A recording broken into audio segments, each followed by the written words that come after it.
complete and fulfill that momentum, especially in terms of their jungle rotations, we definitely have to eye out Super Prince and Brusco and how they could go toe-to-toe against their mid duo. Rockard, what's the verdict on Super Fam's performance yesterday? Yo, you know what? If you're talking momentum, these guys have got it in spades after a victory like that. Sweeping it against the current reigning world champions, they seem to be the favorites in this one. I don't know if the desk agrees with me. About 90% of that momentum is on Clayton. It's on Savero.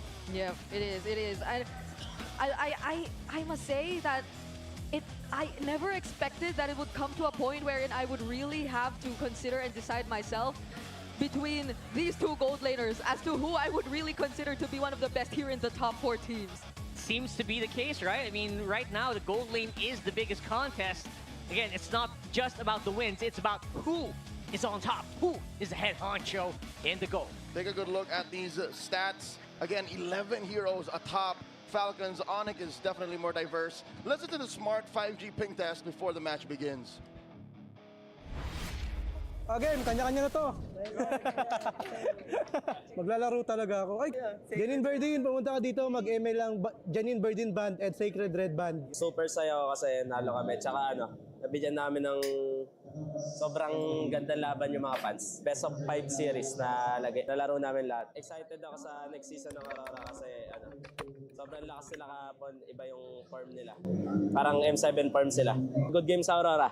First day ng playoffs, super saya and nakaka-excite. Sana punong-puno yung crowd para ganahan ako lalo. Yung palag ko sa Onic, gagalingan namin, inaral, yun yung advantage namin sa Onic, guys.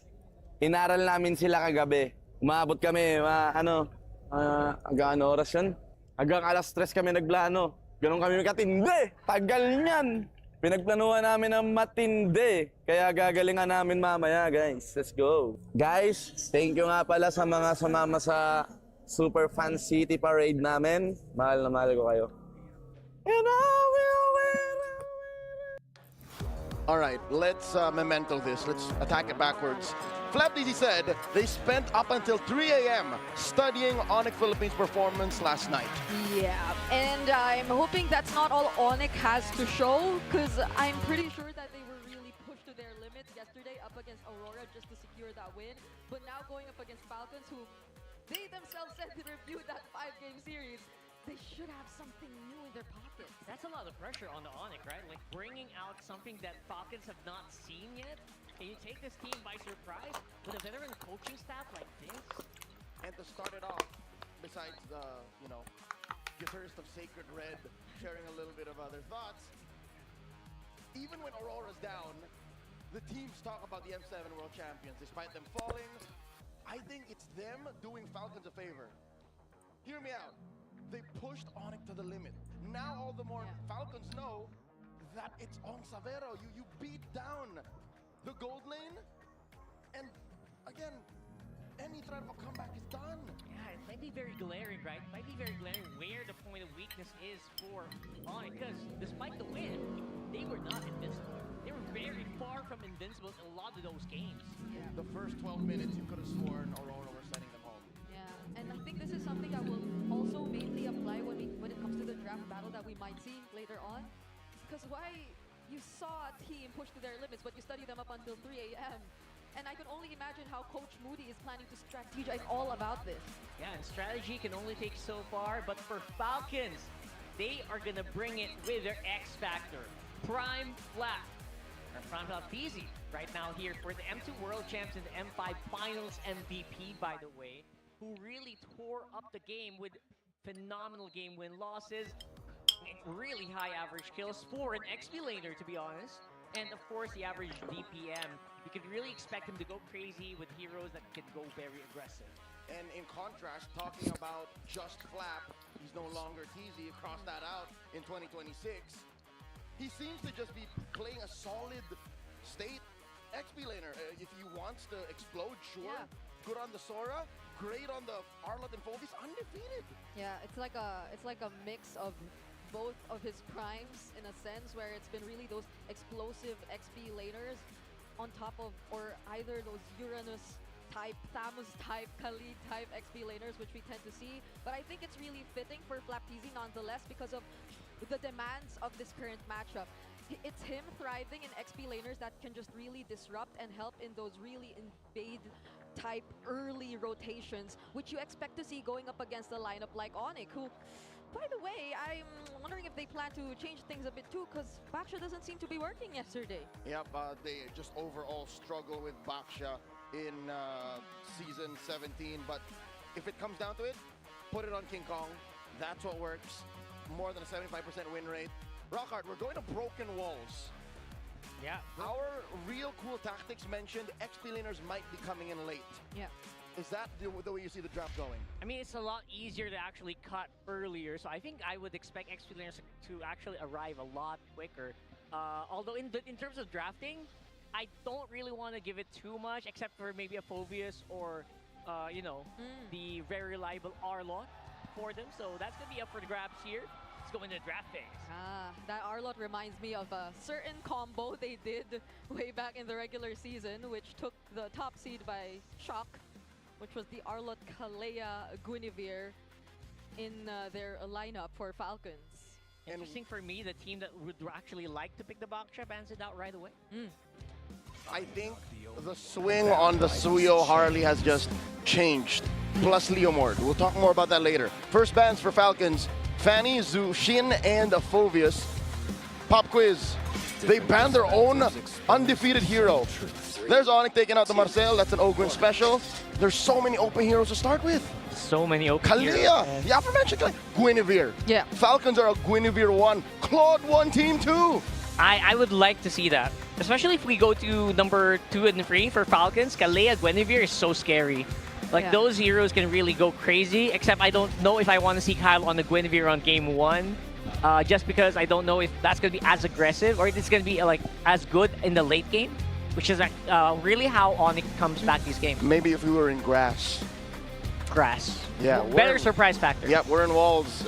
You can afford to be simple. You can afford to just go Leomord too. Yeah, I would have been okay with a Claude Prio too, but just knowing how Severo can't even utilize the Moskov, I don't feel like they'd be putting too much Prio on that. Instead, they go for the Valentina, which in a way also limits what you could potentially decide to go for as Onic. You wouldn't really consider the likes of the Leomord as much anymore. There goes the Kalea Claude. Oh, you know what this means, right? You know what this means. I have a very good feeling that King Kong could opt for win. But, again, you already have Flap on the other side. I feel like you are already preempting picks like the Arlot. Although I would maybe secure the Arlot first compared to the Kalea, as compared to the Guinevere, right? Depending on what combo they want to run. Yeah, I don't...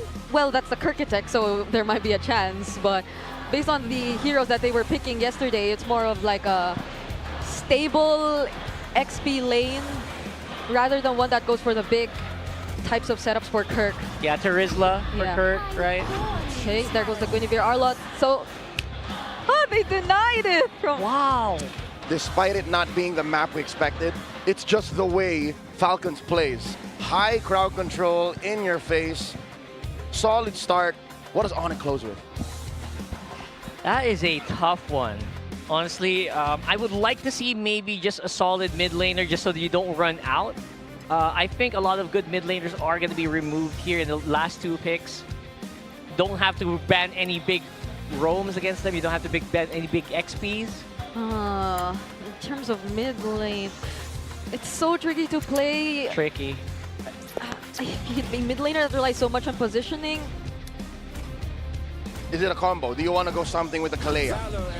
They don't pick up the mid lane first. This is good. This is good for me. Like, you saw King Kong's Leomord yesterday. That was insane. But Haji's gonna enjoy this Phantom Steed pickup so much as the Valentina. We've seen Valentinas pick up more Phantom Steeds often and win with it. Ladies and gentlemen, this is the first half of the draft. Solid start for both sides.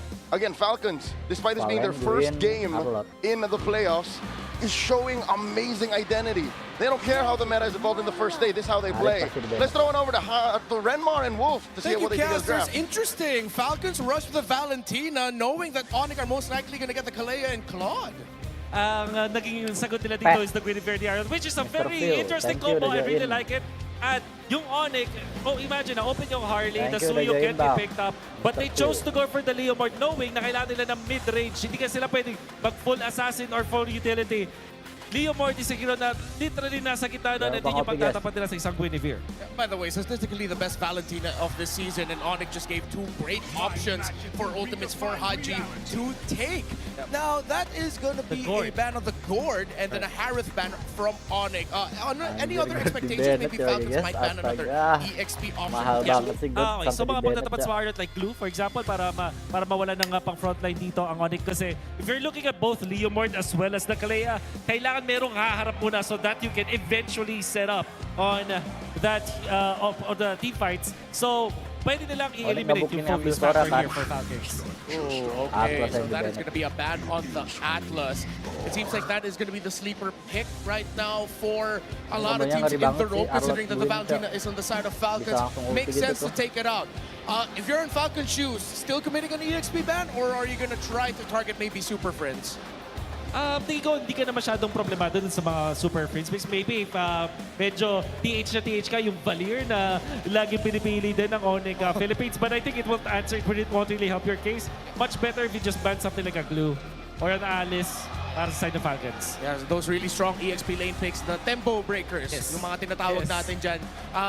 Ayun na ng Falcons kasi isa din sa mga keys to victory natin, yung mga fights ng Onic pagkatapos at bago mag-team fight or objective. So Uranus, so dalawa sa mga pinaka-high impact EXP laners na pwede kunin ng Onic open, they get the low yi para kay Super Friends. Isang alam din nila, naban nila yung Harif, so possibly magmamoskov yung Falcons. So baka ibahin na nila, taking the Purify hero from the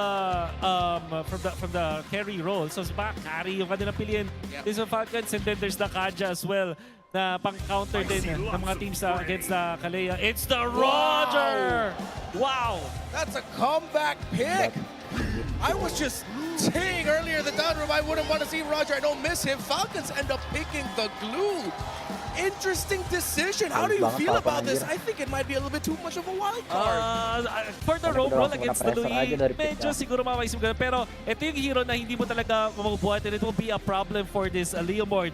So I do like the idea of the Roger, but Onic Philippines, ang pwede nilang gawin dito is to look for another setup dun sa parang medyo fighter dun sa gilid, which kind of means baka yung Teris na dito yung obvious pick para sa Onic. It's just so stable and dependable, and Alice as well is gonna be there. I have mixed feelings dito sa Roger, pero hindi ko kasi pwedeng kontrahin yung Louis ni Fritz eh. Yeah, what if they were cooking something? By the way, super fans, scan the QR code and predict the match winner correctly for a chance to win 1,000 MLBB diamonds. I'm feeling kind of crazy today. Maybe the Falcons is just my right amount of crazy. I'm going with their draft despite it, being too wild. And ma-expect natin dito yung Roger na magkakaroon ng mataas na killing potential, especially kasi ang daming stunts eh. And you are also giving ultimates sa Valentina. So yeah, I do agree with you. After thinking about it, siguro nandun ako sa Roger boat kaya. Interesting as we enter game number 1 at FPL Arena. Let's loop back the casters. Where did that come from? What a way to open day 2. Yeah, we literally stood up from our chairs upon seeing the Roger pick come into play, and even our panelists had mixed reactions. I think towards the end, they were trying to be a bit more convinced about it. But the fact that it's just so surprising, you're not so sure what to feel. Yeah, I completely agree. When you initially look at the Roger, it doesn't feel like the optimal goal lane pick. But when you look at who's using it, it's Super Marco. You give him a hero that has so much survivability, you know he's going to carry later on. Yeah, and that survivability, I think... Oh, hold on. Okay. Super Prince with such burst damage early on. Okay, so it's not like it's just Falcons who's playing with surprises, right? Nope. Super Friends, low yi, possibly the second most prolific low yi user in the league, second to only the Chef. That could also open up a lot of crazy things. They did this in their battle for third bout against Onic ID in MSC 2025. Yeah. The world's longest tsunami slam. They brought Kyrie back to Manila. I'm wondering if we see that here, though. I think Falcons in their lineup also have enough response to deal with a surprise diversion play if they are indeed ready for it. Like, there's a final slash from Flap that can potentially counter set. or even just a single spatial migration tool. Yeah, they can actually answer the moment that it lands, but before it happens, they don't have any early warning signs. Yeah, that too. Okay, there goes King Kong with the Phantom Steed.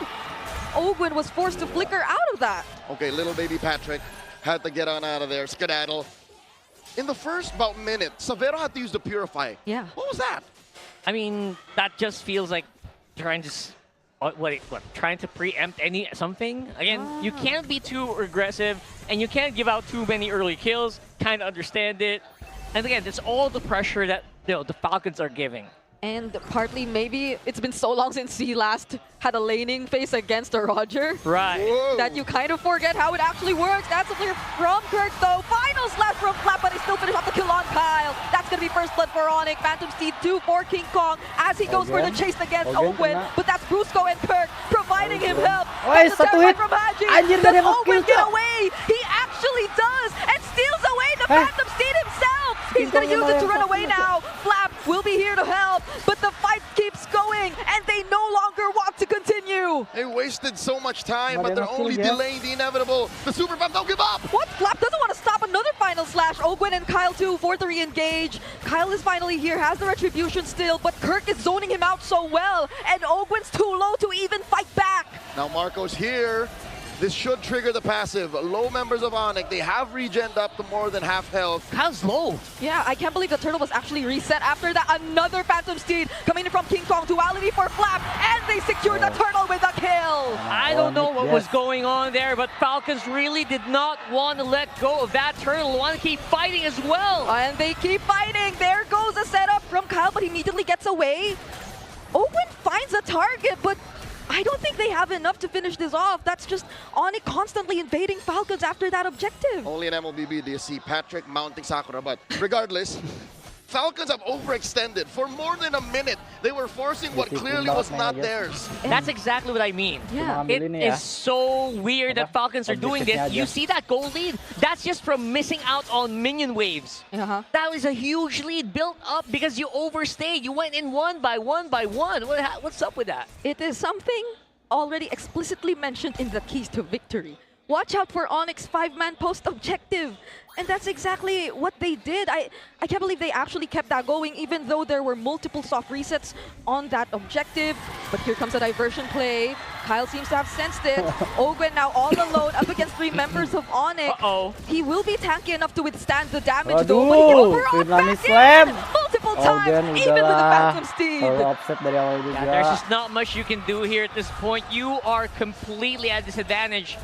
Falcons really have to recalibrate. They have to reset their minds here because they feel like maybe they're on top. They're absolutely not. Almost 2,000 for Onic, and it's only going to grow. I was about to say the only real silver lining for Falcons was the gold lane, but even Marco's gapped. Marco's down by more than half an XP bar, and I don't even know where the gold is right now. 2,000 just off of a few kills and 1 turtle? Yeah. I completely understand it because Super Marco actually tried to help out on the bottom side of the map. He tried to assist on that first turtle. And I think the damage it did to their economy is just compounding over time. Okay, himself is down 300. Yeah. Not bad, but that doesn't change the fact that Falcons as a whole is bleeding. Yeah, and more so, I think it's more on the jungle. Kyle is already behind by 1,000 almost. Savero using the Blazing Duet just to get away. Nice, Still has the Savero. Fury Fly, but the counter set from Last. Kirk. Flap gets punished right here. King Kong trying to fight back too. But Falcons have already lost one, and that's their EXP laner. This is just optimal usage of the Tsunami Slam. Use it whenever you can, put pressure, and they're giving it. Was that a flicker from Kirk as Falcons still try to fight this? Haji nearby. Oh, King Brusco Kong niya, still Chao. wins Brusco out niya, the Bantu, Repri guys. battle, but then they find a kill on Brusco. Kirk now must run away, doesn't have the flicker anymore. As he Aduh, gets kena caught in the Celis niya, spatial guys. migration, in the grab, and that's the trade for Team Falcons. That's exactly what they wanted to do. Have Haji a Tsunami Slam, and look at that. Just don't want to stop. They find King one Kong, more. yes. This isn't a Nice shutdown banget, King just yet, Kong. but King Kong gets back to safety. Flap's definitely been doing arm day. With a single final snap, he was banget able King to Kong, pull the weight anjir, of mahal. an undead knight and his horse. But again, this does not change the fact that Falcons are down so much gold. This is about 1,000 spread across the board. Let's look at the items. Yeah, they're getting started onto their combos, but again, the items will have a lot of catching up to do, especially with Radiant Armor already active on Kirk. That shuts down pretty much a lot of damage, especially from Haji, especially from Kyle and Oakwood. Yeah, I guess at this point, Falcons just really have to find that combo because Super Marco has his Sky Piercer already. So it's probably them also looking at Super Marco to just be that guy to, even though we're kind of late into the game, just snowball out of his mind and be the real main carry. Which ain't impossible just yet. Their damage profile is there. If anything, the real challenge is going to be taking down Kirk. Yeah. Kirk, when he does scale up to being an unstoppable juggernaut, will be the one to stop those Sky Piercer stacks. But now, there was some sign of hope for all the Falcons. Half of the arena comes alive. Top lane, they tried to force Savero out. Maybe they should keep doing that. Yeah. Keep doing it and just make sure that Savero can't pull off anything crazy. Force him maybe into a Winter Crown. Maybe just give him so much pressure that he bows to it instead of being it. Okay. Turtle spawns in 15 seconds, but as of the moment, it's still Onic completely in control, especially of the Riverside. Look at the damage they've already dealt towards Haji. That's a yellow ube. That's a yellow ube. I love that. They're just sticking together. What's worse than micro? Just micro en masse. Yeah, and it's so easy to do, especially have a Lu Yi on your lineup, right? It's so easy to reposition whenever you want. Open though, the glue advantage is very apparent here. You can just go in. Oh! Can't really do anything else. And they were able to land that Tsunami Slam on Kyle! And he gets bursted down too! As he's brought close to Onic. There's the final slash from Flap, but can he withstand the damage of 4 members? He's forced to flicker, but he Nice gets stuck in the banget, zone. Elise. Super Prince finishes him off. And as you said, Kirk is unstoppable! Yeah, that's the Juggernaut effect getting activated on the Mahal Alice. We banget, were all guys. calling for the Alice, Charizla earlier. He says, you know what, I can do you one better. Look at this, once again, an instant replay. It really went sideways as soon as Onic was the one to pull the trigger first. Sure, Kyle got into a good position to hit him all with the Requiem, and then there was a good reactive final slash, but that's the keyword, reactive. This lineup from Falcons would be just so much better if they were the ones teeing up Marco to start cleaning up. And I want to give them the benefit of the doubt that, you know what, they're just ramping up, they're warming up in the air. I can see Super Marco Jorge has pretty good itemization, so I don't blame... Oh, wait! Oakwood? They're actually going for him first! Spatial Migration lands on one, but they're too tanky! Blazing do it too as a response, but it's not gonna be enough! Oakwood gets taken down, and Kyle barely escapes that too! Now they're on to Flap. Flap will be able to somehow sustain this. There's gonna be Kirk, but they won't go for the kill anymore. Onic are just happy to take over the map. Look at it. There's just the tier 2 turrets left, and they're gonna pressure them even more. Oh my goodness, that's a Purify used for Super Marco. Facial Migration lands, but look at the duality! Super Prince is just not allowing Falcons to go for whatever set they want. Yeah, Falcon said, I want to make a play. Onic says, you know what? Try your worst. And they really punish with a triple. If you're down 5K, even a surprise setup would be a little too much to ask. Super Marco, yes, does have items. He's on his way to his endless battle, but there's literally 0 stacks now. Flap falls underneath tier 3. They're in the base. Unbelievable. A 7K gold lead and them taking down a base turret before their first Lord. That is just so good. Again, Brusco, excellent targeting on that Kalea. Really stops players like Kyle would go crazy. Even Super Marco has to just keep his distance. It's just good. Like, crowd control here is layered so well. King Kong going in at the right times. And look at this. Look, it's a conceal. They're They going find for it. Kyle! Spatial Migration already used. The duality does not land, but they're going for the dive. Winter Crown forced out. Kirk with the zone. They find the kill. Kirk might just be the trade. I mean, that was 4 members of Falcons plus a turret. That basically is just math going against Kirk, but I don't think that's even a sigh of relief. That's barely a second of oxygen underwater. Onic are literally waterboarding Falcons. It doesn't even feel like a consolation prize. It feels like they're drowning and they're trying to just stay alive, keeping that air in their lungs for as long as possible. I guess this is where we start to look for the reason as to why they decided to go for the Roger pick. What was the idea behind it? because we already had somewhat of a theory earlier on, but I think it's just Onic 2 having so many answers to what Falcons were planning to do all this time. The crowd control, the disrupt from the Lu Yi, who by the way just used the diversion, but Falcons have somehow sensed that. It's going to be a pretty prolonged siege here. I don't think there's going to be any immediate danger to Falcons as of yet, unless Kirk does something like this. That's the immediate danger, but they're not really going to fight it just yet. But Brusco still fights one. It's going to be Flap, has the flicker, will survive, but not until Kirk and King Kong go for the chase. Down one member for Falcons. Oh, they're hoping that Super Marco just sees all of the low members of Onic, but none of them are having it. They've already lifestealed and spellbound their way to full health. Severo's just locking on the turret, still has the Blazing Duet and the Winter Crown as Onic are forcing the fight, and there you go! The Blazing Duet coming in just the right time. They find Ogwin and Kyle, and there's a legendary kill for King Kong as Onic put an end to game number 1. That was an absolute time trial game here for Onic. Wants to finish it quick, did not give that Roger any space to play.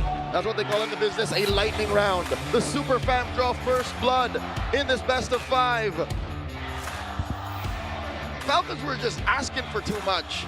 I think they get the whole Arlet plus Guinevere setup, plus, you know, the full frontal facial blasts of the Valentina, and then with the Super Marco cleanup, it's not against Onic, not like this. Yeah, you know what? The Guinevere and the Arlot answer feels so good on paper, but I think they kind of overloaded on that one. They did not have any answers immediately, especially around the early mid-trio fights. Yeah, it felt like it relied too much on that one coordinated play, because unlike when they also had the Kalea in their lineup, there were just much more ways to play. MVP here is so key. He just basically is provided so many, you know, transport services, and transport service actually paid off here. Making sure that Super Marco can't actually walk out too much without fear of someone being in a bush somewhere. Yeah. That's already like a big mental tax onto our goal laners for Falcons. Super Prince basically made the bad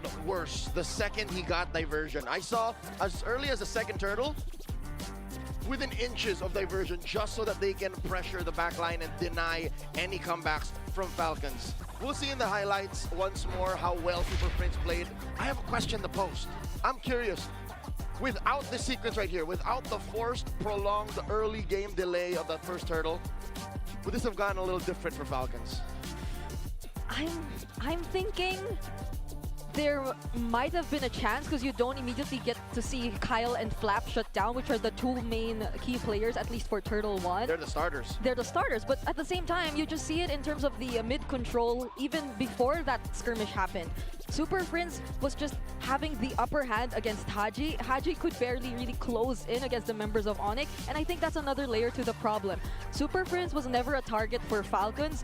They never had the means to really get past the front lines of Onic Philippines, and so Prince was just too free to either use the duality to stop their crowd control setups, or just deal the damage you never expected to come from him as the Lu Yi. Yeah, no, I don't know if that's an active decision by Falcons to not target Super Prince, or is it just Super Prince's positioning, right? Those are two things that can kind of just go hand in hand. You know what? Putting myself in Falcons' place, I think it's fair to say yes, because it was clear, even after that failed attempt in the bottom half of the map, they started dying Severo. Remember that? Where they, again, came up short. But what if that worked? What if they were able to give Super Marco a little bit of an advantage, farm him out until he's ready to, again, get stacks on that Sky Piercer? I think it was very clear that even with that failed engagement down bottom, they said, no, we do not abort mission, we continue. We already picked the Roger, this is the only way. Yeah, I'm pretty sure. Yeah, they picked their poison, and they were losing, but they had to lean into it anyway. Yeah. They didn't have a choice. And if only that didn't happen, I guess another thing that could probably convince us that it could have worked otherwise was the fact that you saw the early Purify forced out from Severo. So that meant to say that laning was probably going a bit well for Super Marco on the Roger. It's just that on the other parts of the map, things were things were not working out for Falcons. Wow, not working out is a little bit of a, understatement. That was That's sugarcoating. that was a train wreck. I gotta admit, it looked like a train wreck because they were going in one by one. We call that in the Philippines an audition. And yeah, they weren't really getting anything done. So that was very painful to watch. This actually, it felt like it could have ended at 10 minutes, honestly. It nearly did. So that's a little bit of a tip of the hat to Falcons' efforts. Yeah. But still, looking at the stats here, and of course, the items that they were able to conjure up, Marco was still at least able to build 3 items. Yeah. Asterisk, since Snipiercer is technically half an item. Yeah. Overall, he's the only one who really had any semblance of play. Maybe only second to Haji. I mean, that's not bad. I mean, considering like how, how hard they had, how tough they had it in that game. Whoa. Wow, very, very high pressure game for sure. Yeah, because I think it's also so tricky to point out and call for who goes in first. Because again, we sort of felt the disconnect actually happened throughout the game. And even whenever there were objective fights, weirdly enough, it was very uncharacteristic to see Falcons feel very hesitant to play the objectives in this game. Could this be San Juan jitters? San Juan jitters? Again, they admitted Yeah. they spent up until 3 a.m. studying Onic Philippines. It's clear they did study Onic. They tried to attack Savero. They tried to take Turtle 1, even when they shouldn't. So, does this reframe their approach to this series? What do they change? Huh. All right, maybe I would say the draft could have worked. But again, it was very one-dimensional. You kind of have to layer those crowd controls a little bit perfectly to get like a really solid advantage. And that's where Onic really shines, right? Onic really shines when they're able to just be free. And when your opponent is trying something so hard that they can read it, Super Friends is so good into those situations. That's why he's MVP. We'll talk about Falcons' adjustments in just a bit. But first, there's new beasts in the Land of Dawn with the Infinix GT5 Pro. That's a GT watch on your wrist, GT Buds 5 in your ears, and the GT50 Pro in your hands. You can now unleash the liquid cooling beast. Powered by HydroFlow liquid cooling and 144 FPS MOV certified performance. No lag, no heat, pure cool, pure speed every game. And as a gift for our MPL superfans, Infinix is launching an exclusive payday sale. So from May 27 to 31, that's during the entire playoffs, you have up to 30% off. Just scan the QR code now and grab these sulit deals. That's right, and of course, for those MPL fans here at the venue, enjoy exclusive GT50 Pro pre-order with 11,099 worth of freebies and discounts, including an Infinix MPL jacket. Sheesh! Plus, the first 10 pre-orders daily at the Infinix booth will get free Grand Finals tickets. So your slot in the Grand Finals is secure. So go ahead, don't get left out. Go get your Infinix today. Wow, that's a deal. Sweet Tickets to the Grand Finals, really? Hey, to dominate the Land of Dawn, you need a connection that never lets you down. From rotations to tracking the pros, stay online and in the zone. Power up with the Smart Power All 99. Get 10 gigabytes of data for MLBB and your favorite apps, plus unlimited FB, calls, and texts. Share every GG moment with Smart, the simply reliable partner of the MPL. So I would love that. And again, they also have booths on Superfan City. I want to go there. Yeah. I so much happening outside. You've been there? I walked around earlier. How was it? It's a full complex. There's a booth for all the fan bases. Yeah. It's not just the the teams and the fans that are left. Yeah. Not just the Final Four.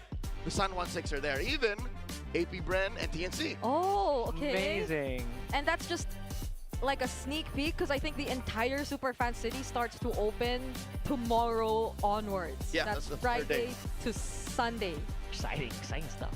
Yeah, you get merch there. You get a lot of other mini games. Do you have your TLPH jacket yet, Brigitte? I have not checked, but I heard it's quite. It Nice. costs quite a bit. It's $100. Let's throw one over to our hosts. They got a little something before we get back into the match. That was a quick game between Team Falcons and Onic Philippines. And right here in the Champions Arena are champions as well of MWI. Please welcome Navi PH. But Odin, before anything else, girls, why don't you introduce yourselves to the ML Superfans and your roles? Hello everyone, I'm Arai. I'm the roamer of the team. Hi, I'm Rain, the mid laner. Hi, I'm Keishi, the jungler. Hi, I'm Rian, the gold laner. Hi, I'm not Ayanami, the explainer. King Salman, head coach. Alam nyo, sobrang nakakatuwa na nakasama namin kayo dito in the Champions Arena. Ako na starstruck pa din ako na nakikita kayo live kasama namin dito. At speaking of being here in the Champions Arena, kumusta ba yung vibe na nandito kayo ngayon? Sobrang saya po ngayon dito sa MPL Arena and sobrang grabe po yung cheer and energy ng mga fans po ng kanya-kanyang team. And guys, fresh from winning, kamusta ang feeling ng pagiging champion? Syempre po, sobrang fulfilling kasi worth it yung pagod at sacrifices namin as a team. And syempre, hindi pa po natatapos dito and dapat mag-double effort pa po kami para sa MWI. I love that. I love that. Alam mo, bago lang din kasi yung team nyo. Gaano na ba katagal kayong magkakasama since merong dalawang bagong addition to the roster? Mga 5 to magsi 6 months na rin po. Magsi 6 months pa lang at nag-champion kayo agad and road to Paris na kayo in a few months. No, nakakatuwa lang din na talagang ipinakita nyo kung gaano kayo kalakas dominating yung run nyo from the regular season to the grand finals. Bakit sa tingin nyo ganito yung synergy nyo? Go Mirai! Bakit sa tingin mo ganito yung synergy nyo kahit meron dalawang bago? Maganda lang po, malakas lang po yung chemistry namin nasa team and maganda po yung bonding namin outside game. Paano ba yung mga bonding nyo? Siguro lagi po kami kumakain sa labas. Aside po sa kumakain kami sa labas, po siguro, pickleball, tapos sabay-sabay po kaming nag-movie mara. Tapos yun lang po. So pare-pareho yung trip nila. And you know, after winning the championship, girls, ano yung sunod? What's next for Navi PH? Before po mag-EWC, siguro magsi-Singapore po kami to fight po, to compete for the cyber athlete po na mangyayari sa Singapore this coming 32 June 1 po. And after po nun, magpa-Paris na kami. Yay! Speaking of that, alam nyo, matagal na rin naman namin na subaybayan, especially yung tatlo kayo. Mirai, Not Ayanami, and Keishi. At hindi na bago sa inyo itong competition na to since you were also champions back in 2024. Gaano ba kayo kagigil? Keishi, gusto ko ikaw naman ang marinig ngayon bilang kanilang jungler. Ngayon, sobrang gigil namin kasi naranasan na namin yung both extremes. Tapos, naranasan namin mag-champion, naranasan namin matalo. Kaya, sobrang gigil kami ngayon i-reclaim yung crown. Alam mo, ngayon pa lang sobrang proud na kami sa inyo. And speaking of gigil, paano ba yung preparation ng isang gigil na team, guys? Ano yung mga hinahanda nyo going forward? Sa akin po, parang normally, kung ano yung ginagawa namin dati, ganun pa rin po yung ginagawa namin. Pero nung nadagdag po yung dalawa, mas naging porsigido po kami at determinado na mas ilabas po yung laro namin. Lalo na po, deserve po talaga nila na mag-international stage at makamit din po yung kampyonato. Showing respect para din sa mga bago, no? Talaga nakita natin ang chemistry nyo and we look forward na makita kayo nga magpakitang gilas in the international stage. And before we let you go, Not Ayanami, tanungin ko na rin kayo, ano ba ang mensahe nyo sa potential teams na makakasama nyo in the EWC? Since mas competitive na po yung MLBB ngayon, surely hindi lang po sa men's team po yun. Pati po sa female, ang sobrang hirap na po ng competition. Sobrang hirap na pong manalo. So, yung message ko lang po sa mga potential na mga kalaban namin is, bigyan natin ng magandang laro. Bigyan natin ng magandang laro yung audience. At gawin natin yung best natin palagi.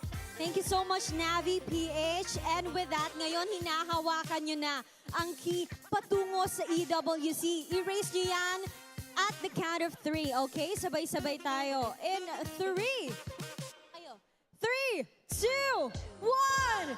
This is Navi PH! Truly proving na hindi lang sa Pilipinas na guys ang malakas, also the women in MLBBO din. And with that, balik na muna tayo sa ating game with our casters. Casters, palag na to. Great hearing from the women of Navi PH. Kind of awkward that right after that beautiful segment, it goes to two dudes standing in front of the crowd. Hello and welcome back. I think we have to discuss the previous game. Roger Tol! Roger Tol! Alam mo na, kaso kaya siguro hindi nanalo kasi wala yung kanyang kontrapelo which is yung Lancelot. But only legends know that ang alam natin dito sa game na to ay parang medyo iffy talaga yung naging decision to go for that, Roger. Remember when we talked about that, Redmar, I told you na parang mas gusto ko yung Loyi na coming out from Onic Philippines, especially because when you look at the draft, this Roger might have a little bit of a hard time facing up against eventually Alice na napick doon and then yung Kalea. Pero hindi yung naging problema. I think it was the map it's from Onic Philippines that actually made it difficult for Team Falcons to win game number 1. All right, you look at it more from a macro perspective. For sure. me, just looking at the pieces that Onic had, yeah, the Roger could have worked if Onic didn't have that early game they had through that aggression. Of course, you talked about Loyi with the map movements, but you said something and we agreed on it. Kirk was online. That Alice was a menace for Falcons to deal with. For sure. All right, so itong heat map na makikita ninyo is the first 8-minute movements coming out from Super Prince. Just to be clear lang din, yung mapulang part is kung saan siya nagsistay pala. Pero kailangan yung sundan is yung galaw niya mismo. Look at how blue the map looks like yung sa river side. Kasi alam nila na nakokontrol nila yung river. This is para alam mo yung perfect game para sa isang mid laner. Kung paano ka magkakaroon ng influence. Talagang pininturahan niya ng kulay blue or if dilaw man yung sa kulay ng Onic, yung mismong river dito sa ating game. Which meant na hindi nakaikot itong si Roger. If even si Flap actually had a little bit of a difficult time in this game just because of the fact that hindi siya makahuli. Kinailangan nilang parang makahanap ng mga creative na angles that eventually got punished. Yeah. Parang ang ganda eh. Parang makikita mo yung magandang huli pero walang follow-up. That's why nasira yung tempo ng Falcons because of what Prince was able to achieve. Yeah, and that's the painful thing to watch with the last one, wherein you could see the creative angles, but just looking at how we understand the top meta picks of the game, the strategies that you want to pull off in team fights, Onic just built such a disgusting box around themselves and around the map that the condition for Falcons was very well step-by-step conditional. Yeah. How are they gonna get to step B if they can barely get to step A? How do they get to position if the Loyi is actually there marking your movements? Brusco did great man marking on Falcons as well. So are there any other things that you want to point out from the previous game that maybe we missed out on? I think yung position camera of King Kong, I think madaming beses na kinikriticize din si King Kong sa kanyang pag-control ng mga neutral objectives. But in this particular game, except that one turtle na natalo sila beforehand, but overall, the neutral objective control coming out from the jungler of Onic Philippines is actually commendable. So, kailangan din natin siya commend. And of course, Savero, parang, ano nga eh, ramdam natin yung pagiging batak na batak sa gold lane itong si Savero ngayon. Yeah.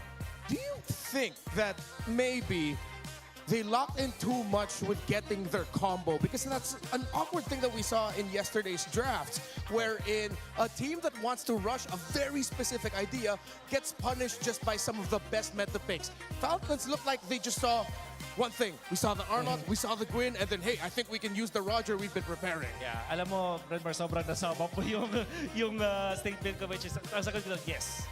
Masyado nga sila nag-rely doon. I think ang napansin natin dito with Falcons, they want to go for this Guinevere plus the Arnott, which made a lot of sense naman at napull up naman yun nila yun before. But yeah, eventually parang sobrang reliant nila na 1+1 yung kasama nila every time na magkakaroon sila ng team fight. Whereas itong Onic Philippines, they can start with just the Kalea plus the Leomord. Eventually dadating si Kirk. Minsan nauna si Kirk tapos mag-follow up dito si Leomord. So yes, etong Falcons, yung game 1 nila was so combo dependent na yung team Onic Philippines, all they had to do is to wait for someone na malapit and then they can take down anyone. Again, revisiting the draft, Falcons rushed the Valentina, gave the Claude and Kalea. I'm all right with it, but then in comes the Guinevere and Arlott, and as we have been discussing, the problems with going for combos right away. Do you think Falcons should try to show up with another unique idea that they prepared for this, or do they have to rush and get back to the basics because you don't want to go into match point against Onic? Oh, siguro mas leaning ako dun sa pangalawa, which is kumunin mo na yung mga nag-work, yung meta heroes. Mainly because gusto mo makascore muna dito at mahanap yung momentum mo. Because you're not as hot, I guess, as Onic. Remember, Onic just have played 5 games already yesterday. Ito yung first time na makikita natin ng Falcon. So, it would be better to, parang ano mo na, parang pinapainit mo pa lang yung diesel engine mo if you are Falcons. Okay, so Onyx on the blue side, they get the Baksha, Valentina, and the Phoveus out, while the Freya and Fanny are the priorities here for Falcons. Do you think Falcons would be... You're not going to first pick Claude if you're Onic. So, you think Super Marco and Falcons are just going to rush it? First pick para kay Super Marco, I can like it. Especially kung open yung Harley tsaka yung Leomord na together. And the Guinevere, which happens to be the case. So, it will be Onic first pick. Alam mo, pwede yung Claude first pick eh. I can see it. Especially yung basta open yung Leomord plus Harley together. I think that's okay. So you think Onic, they should first pick it now? Like, get the Claude? Or do you mean like for later in the red one too? They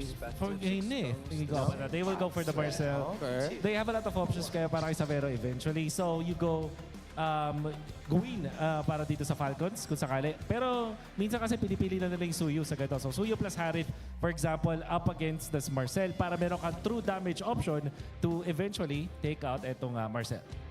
All right, so with the Marcel gone, Valentina's gone too. Well, Onic have really ticked their conditions for going for this Marcel first. Yep. You mentioned the Gwyn. I agree with that. I like the... I think Claude should be a must here. It's tough to play the Harith into a Marcel, and usually you can expect that the Marcel, Harith are going to be paired together. Maybe later the Granger if they want the burst. Suyo, Harley, Leomord, all those open as well. Hilda Rush. I've been kind of here and there about Hilda first phase priorities. Yeah. But at the same time, flexible pa rin naman yan at both Flap as well as Ogwen can play this. And medyo dinidissuade nila na mag-assassin itong si King Kong ng Onic Philippines side. However, meron pa rin nung Suyo, like sila yung pwedeng gumawa ng Suyo as plus Harith, which I think has no drawback dito sa first phase. Lalo na alam nila na reveal na yung Claude and Claude versus Harith is a matchup na parang I would say pretty even in the laning stage. Tapos sobrang daling i-activate. And then of course, meron ka true damage against this Hilda. It's going to be Leomord pa rin. Interesting. Yung Zushin Marcel is not the best synergistic hero mid lane duo. Yeah. But they will still pick it up. Lalo na may Claude pang dive dun sa Zushin. I'm curious what Onic really wants to play with this. Yeah, it seems like Onic just went for individually strong lane domination, but then together awkwardly weird. Oo, di ba? Parang ano lang, malakas na talaga sila. Huwag mo na isipin yung combo, huwag mo na isipin yung synergy. Individually, malakas na talaga sila mag-lane. I guess yun yung idea dito para sa Onic.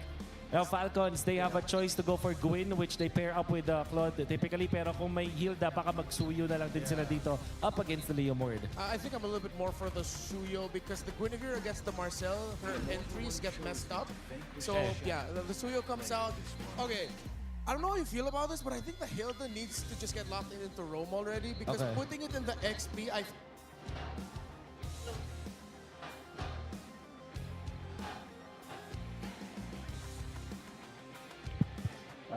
Yeah. All right. Okay, we're back. All right, we're back. So, well, it's like Hilda's mad at me. Yeah, just put the Hilda in the Rome because putting it in the XP hurts what you might want to be able to do because at least with the rotational speed, you're good, but EXP laning matchup-wise, you need a bigger set. I get what you mean. So, ang magiging options nila for that one is I think yung mga parang alternatives doon with the Hilda is the Alice para meron sila ding pang setup eventually na pwede nila combine with the Hilda. Tapos meron ka ng vision doon. At yung Arlot na although wala siyang parang stun combo, nagme-make sense siya kasi pang setup siya na hero dito para sa side of Falcons. Okay. So we're looking for big setups here. EXP and Gold still on the docket for Onic while it's a mid laner and EXP. I think Falcons needs to get their mid laner first. You can already see the priorities there anyway. While the EXP, you can still adjust. And I think the adjustment for whatever you're going to put in the EXP, or hell, if they send that Hilda to EXP and then the Roam, is going to be very important here for Falcons to make it work. Mid first and then EXP later, I think. Tama. So kung sakali, ang mga options dun for Falcons is Ime against Zushin, tapos Yeah, wala pang masyadong rundown dito Onyx, so I think that's a safe pick. There is an option na mag-Luyi din sila. Oh, maybe. Oh, you know what? I see the vision with that. Clearing in the mid is going to be annoying against the Hilda and the low. You back up the low, the Hilda in laning with those little micro stuns. You can punish that. If it's not going to be something like the low, how do you feel about maybe the Lilia? At least just for fast wave clear, or do they need more crowd control? Parang short range masyading Lilia. Good ka, jungle guys. Actually, naisip ko what if mag-Selena dito yung Falcons? Mewan ko kung naalala nyo pa ang Selena ni Haji. Parang may konting, may faint memory ako na nilalaro naman niya yung hero na yon. Feel ko may asim pa eh. Yeah, and meron ka ng spotter, meron ka ng Hilda, so that could be a good pick. And also, it forces some reactions para sa Onic na kailangan natin ng isang frontliner na para tatake dun sa mga pana na yon. Yeah. Otherwise, the safest option is the Kimi, I feel like, para kay Mr. Haji. Okay, to go into Teresa, you think the Sora has a spot here for the Falcons lineup? But usually you want to play the Sora against the Leomord, but the Marcel might make things awkward for you. Yeah, that's very awkward for the against the Marcel. Pero eventually, pwede yun kung last pick kung sakali. It's Alice. Alright. Alice. Wow, okay. So we did say na ito yung isa sa mga option para sa Falcons earlier. But, okay. Oh, wow. And the Yisun Shin, pang-counter dito sa Claude. So Onic naman ang mid-range dito sa ngayon with a lot of fighters on their side. Yisun Shin can also act like that. So Haji, I guess, ang kailangan nyo dito is big, either true damage source or talagang massive chunks of damage para hindi makapag-sustain yung Yisun Shin, Claude, and this Leomord. So baka hindi na sila mag-Kimi. Farsa might be on the table para sa Falcons. Yeah. Para talagang masakit at may pangtunaw ka na damage. There's an option of the Lunox sa ngayon. And they will indeed go for the Farsa. Makes a total sense here.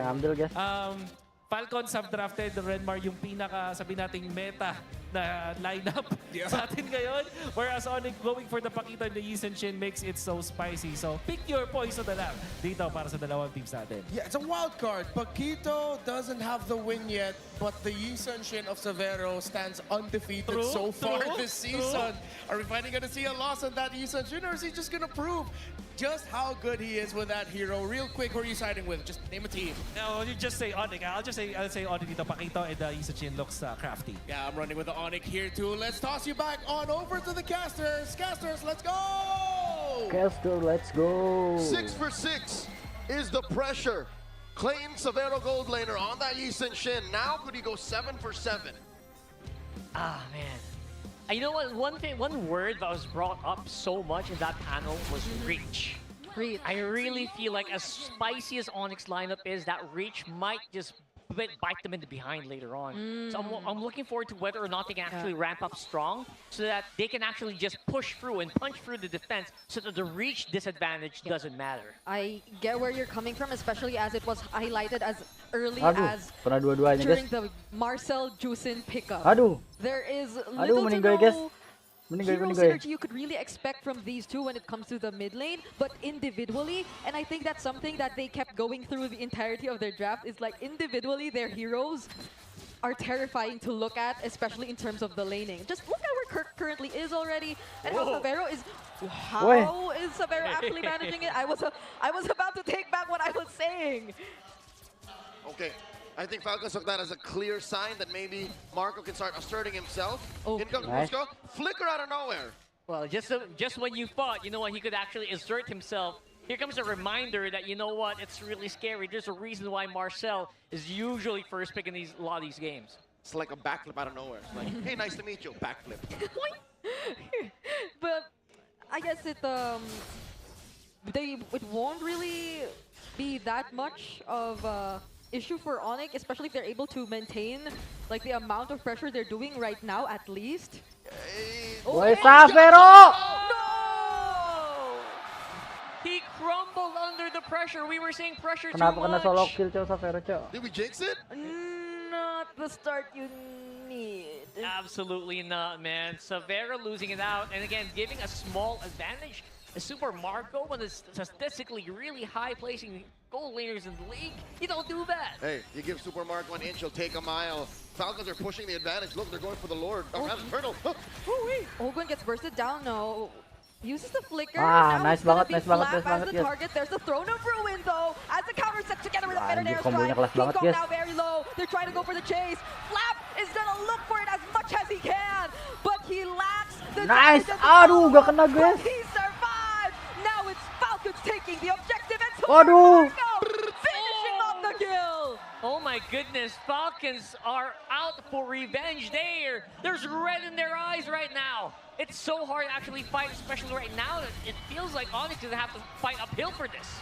Oh, Kirk Woi, cannot woi. get away from this. Onic, Three Cok. Parah, members Cok. of Falcons on him right there. Kerugian banget buat This seems Onic, to guys. be a contest. In the first game, something very similar happened, but Onic ended up with like 1,000, 1,500.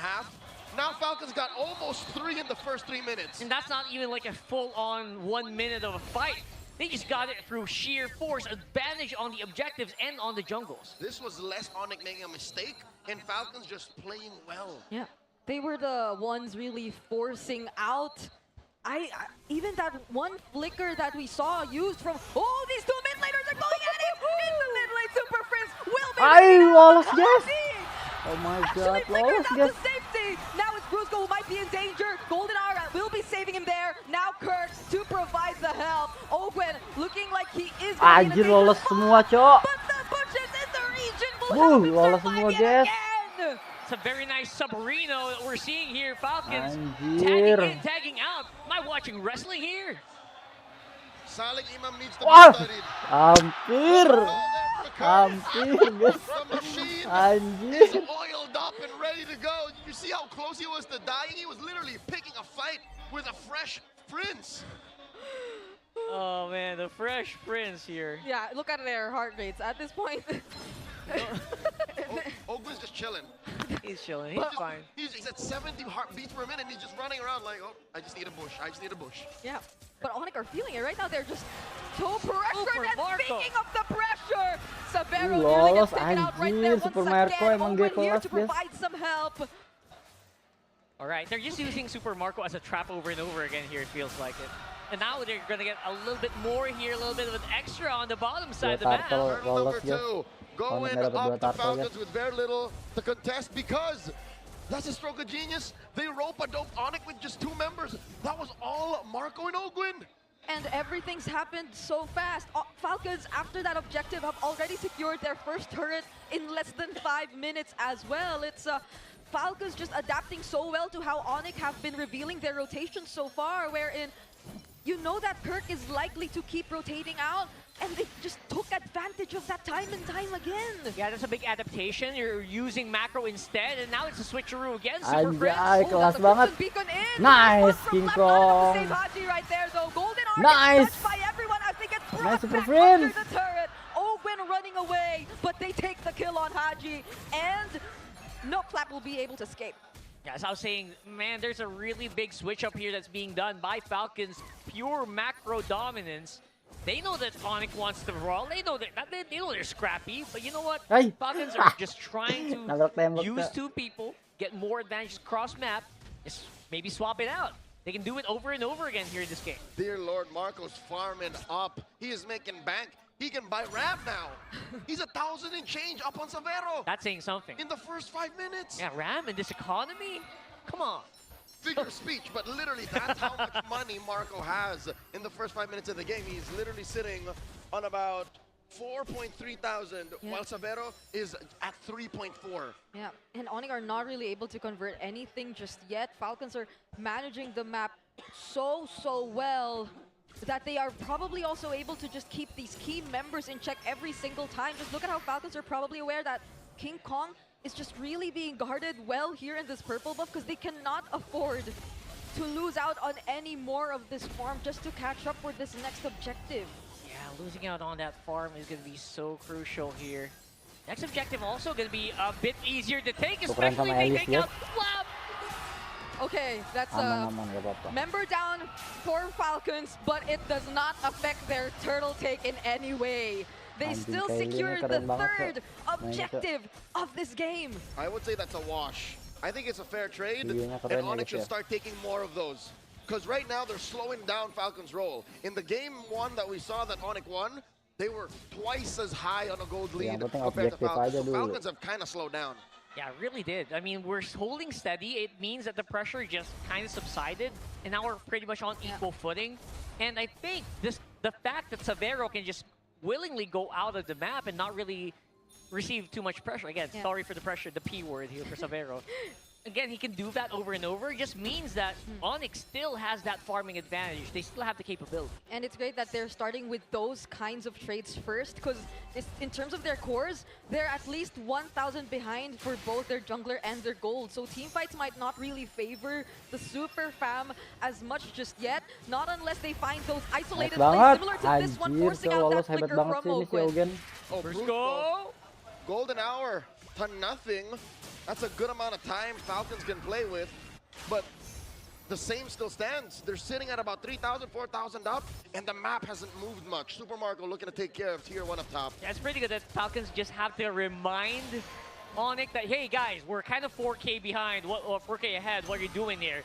Are you trying to cross this river here that we control? Check your map, bro. So I think they're doing a pretty good job in making that happen.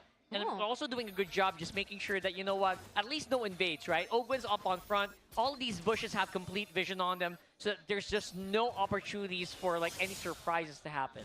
Nothing offensive quite yet. And I think that's down to the pick on Savero. The fact that he can self-peel and reveal the map and kind of know, oh, I can farm here, I can farm there. That's what's slowing down Falcons. That's why we're just sitting at 3.5K up.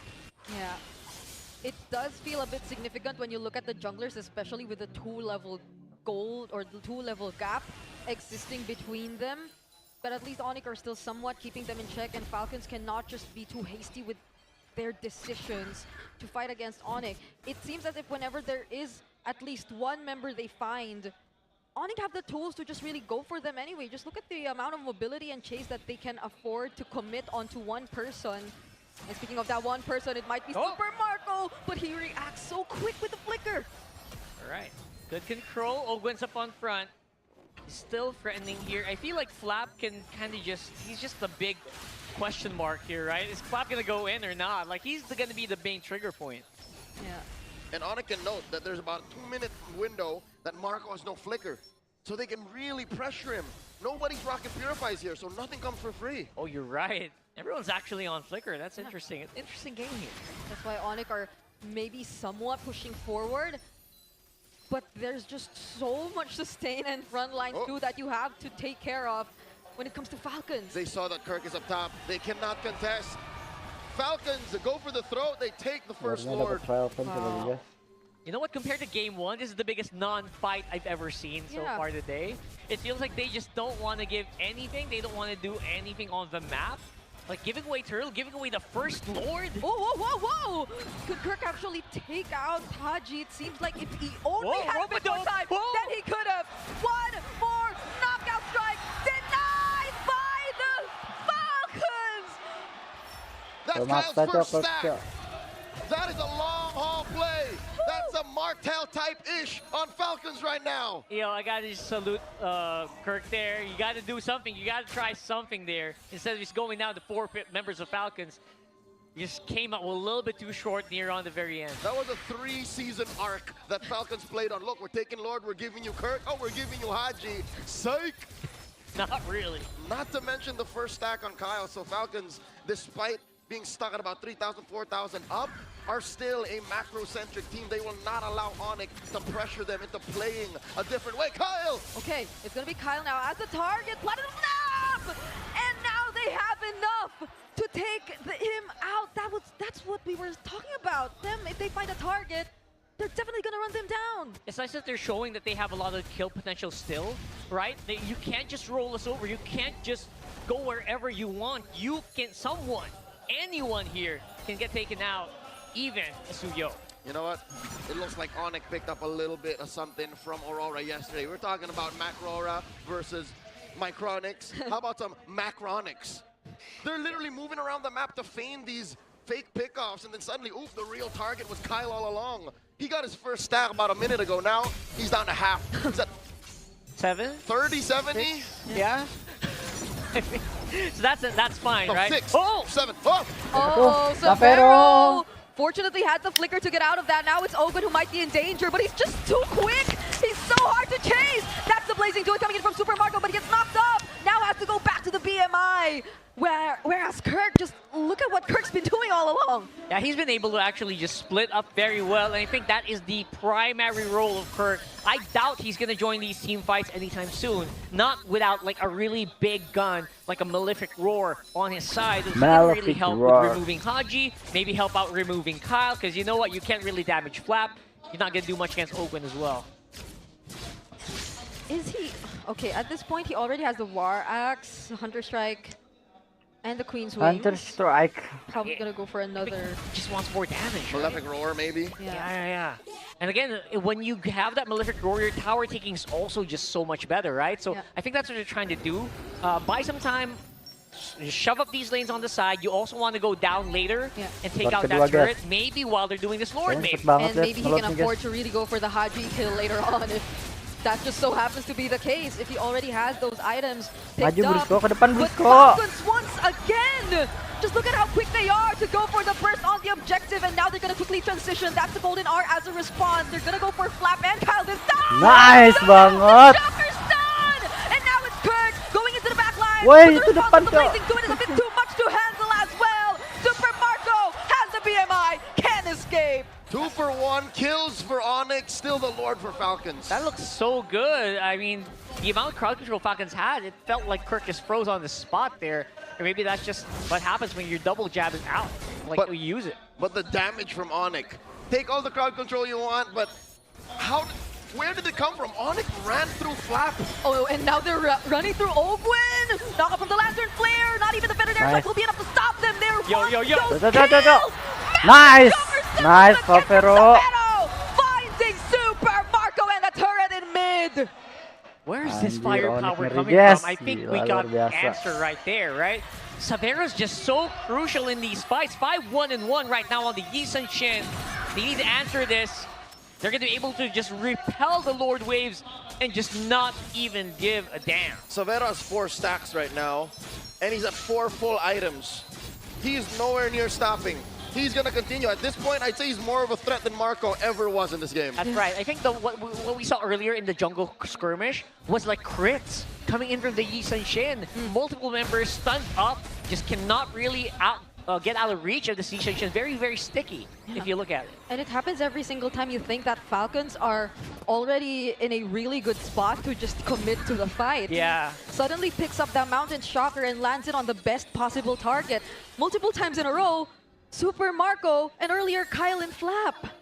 All right, so they kind of know the recipe here. They know what they need to do, right? The big question is whether or not they're going to be able to actually just find another opening like that. Because Falcons, their lead's gone, but they still pack a punch, you know, figuratively. The map still belongs to Falcons. It's easier for them to still make plays. Yeah. But here's what's scary. Onic can do just the same. They can send Kirk on the opposite lane. They can have Savero run around and then run back. Nice. Salah banget ya, guys. Did not expect this. It's a nice banget. From Onic just to take out the Filipino nice banget, anjir. For Savero, plus nice banget Brusco, guys. On Haji. Open to the back line, finding Brusco finally now. But then he might just be in danger to fortunately have to flicker out. Belakangnya nggak boleh ikutan war coba deh. Anjir, 2 kali loh. Here, Falcons, but it feels like Onic have found their groove. They found that rhythm to get the pressure going. Oh my God! Falcons. Kirk walks into it, sees Kyle and Ogun, cuts him in half. Okay, there's no Haji. There's less threat of a burst. Kirk is just... He's so brave with this Paquito right now. That's right. Brave is an adjective that doesn't describe the whole thing. Okay. Okay, Ogwen. Immortality popped. No way out of this, not unless. Okay, no way to chase him down. What? But Kirk Bantu, has to Favero. use the flicker to get out of that. Falcons now going for the re-engagement. Nice. It's Onic who bursts down the Lord this time. Falcons respecting Onic's post-fight potential. Again, even before the Lord, Onic is lethal. And now it's clear it's Onic time. The yellow half of the arena Onic gone time. crazy. What does Falcons Seru do here? banget Did they di just sana drop tuh the pasti, ball Cok. completely? Onic time, It guys. feels like they were forced to drop the ball, honestly. Just how much Onic exertion time. that Onic is Onic doing time. right now, especially this Paquito, man. This Paquito's taking us so much by surprise. I agree. Like, I do not want to even look at the KDA, the amount of impact Kirk has in this game. constantly pressuring the sides of Team Falcons, and even the positionings of these members who are just so crucial to how they're about to win it out. That's what the hater would say. Look at his KDA. But I think that'd be a mistake. Even Falcons shouldn't look at the KDA. They should respect his output. Yeah. It's just look at him, look at him, look at him. Look at Kyle, man. Oh, having a hard time getting punched here. Okay, that's the King Kong finding a kill on Kyle. How did that? Now it's gonna be Flap. Nearly bursted down. They take care of the Lord. But that's about it for now. Brusco going in for the dive. They just really want to take out as much base turrets as they can with another wave. Nice. But even before it arrives, they already complete the job. This is 4v5. Yep. Kyle's nowhere to be found. Flying Clouds already utilized. Better airstrike just to clear out the wave. Super Marco. He's starting to feel the damage. Now it's Kirk going in for the fast clear. But Falcons can take care of it. There's one more minion. One more minion opens up on front. Wow! Elis niya, Chok, na semua, Chok, anjir! Ruin from Flap. Nice! Mortality gets popped. Kirk gets picked off. But the Mountain Shocker Wait. Marco with a chase. Wait. A Flicker Blade, they do it. They're turning things around. And now Super Frizz gets taken down by Kyle. 2 for 1. Falcons' first winning trade in quite a while. That was as good of a trade as you can get right now. Oh my. Onic just so close to Anjir, actually langsung dibalikin finishing tadi, it. Honestly, Cok. one more Falcon death keras, maybe kelas, could have been it. Kind of felt the impatience there. But at the same time, They can afford it. yeah. It's literally swiping without looking at the price tag. Yeah. Brigida, you're familiar? Oh, hey. Because the I'm Lord pretty will sure. still be contestable. It's 30 seconds out. Sure, Falcons regains part of the map, but their base is bare. Kirk can just go off the long lane and say, look, Yeah. if you don't answer me, I will end it now. Yeah, it's not like they completely lost out on that fight and Falcons were able to get anything more aside from those kills that they were able to find with that counter engage. Yeah, it's not super too late for them to actually do that again, right? Like, they can still do that play where you send Kirk off on the long lane, especially right now. Most likely on the top side, Kirk and Wright kind of pivot very easily towards that. Now, if you're Falcons, what's the answer? Do you try to answer that, or do you just go for like an all-out push? We're gonna have to wait and see because fight's gonna happen soon. Yeah. Because even those members from Falcons who are assigned to go for the entry seems like they're just constantly flushed out by Onic and the way that they decide to group up right now. But Ogwen coming in from the backline, plus the stun from Kyle. King Kong forced to use the Phantom Steed already, but you could say the same for Haji. No longer has the fettered airstrike. And now Onic are pushing forward yet again, using the Mountain Shocker. And look at where Kirk is. Look at Kirk! He's setting up. He's setting up the backdoor play. Oh! Wait! You need to react. Eyes on the Falcons prize. need to react. And it's Kyle who reacts. They send Kyle, and this gives Onic all of the incentive to take the Lord down. Another Phantom Steed, but there's a setup from Flap. Golden R, just to stop them in their tracks. They're looking for Sabero, but he has an immortality. Flicker from Haji, but he gets bursted down as well. Now it's Kirk taking care of the backlines and the chase from Brusco. Nice. Botak. But Super Marco falls. Nice banget si Botak, Flap Chok. gets his freeze on. They're trying. Nice. Down goes Flap. Gusto. Kyle 3-3. Kyle is all alone, and Tahir. now they're going for the chase. Picks up an immortality, but will that buy him enough time? He tries to escape, but they go for the chase. Kyle cannot get back to the base. Falcons just delaying the inevitable. They bought but a minute of borrowed time. But it's Sonic time as Onic reach match point. 2-0 against the second seeds of MPL Philippines Season 17 regular season. I did not expect this to be this crazy. I have dozens of fans all over my comments saying Onic are miles away from Falcons and Liquid. Now what? Something just suddenly awoken in the Super Fam last night. There was something different about them since the moment they played their 5-game series against the M7 World Champions. They're like a rampaging beast here, man. They completely unleashed their capabilities against Falcons, who again almost went undefeated in the regular season. Look at that buff right there for Brusco as well. Yeah. screaming her lungs out. I think one of the things I really appreciate the most about Onic heading into the series is the fact that they really lived up to the majority of their keys to victory. And Sa the pero pressure! MVP niya, guys. And the pressure just performing as the pressure! This is after he Skillnya got udah skill PH drunk yang sa first pero blood niya on. sekarang siya. This is after the whole Marco's up 1,000, Marco's up 2,000 in the first 5 minutes. You know what? I think Severo's a trap. I think the whole trick of, oh look, we're playing around Severo. Look at this, come kill him. And then he just refuses to die. He died just once. Yeah, that's right. And then that's saying something, considering, you know what we talked about in the draft, you know what Renmar and Wolf also talked about, that reach advantage that, all you know, Falcons obviously has, especially with that Claude, especially with basically the Alice, right? The Alice just allows you to engage and you have to punch back, otherwise you're done. And you know what? Falcons did have a solid lead. Yeah. Match point buat Onic, guys. That's why it feels so frustrating in a sense, and I hope this is not where it ends, where it's not where all that hard work and them studying Onic up until 3 a.m. ends. Because it will feel so bad if it was just a trap all along, and that if that thing they prepared for was just Onic having a lot more strategies up their sleeves, and that's when you thought they were already pushed to the limit last night. Here they show up and suddenly perform so differently from the way we're used to seeing them perform. This is Paquito's first win. And oh my goodness, you're right. Yeah. Oh man, and I know Severo's MVP here, but yeah, if there wasn't a second MVP, 100% Kirk. Oh my god, what a damn glow up. Kirk crawled so Severo could fly. That's beautiful. He literally paved the way for the comeback. And I think this is exactly how you play Paquito. Yeah. Just as a blunt object.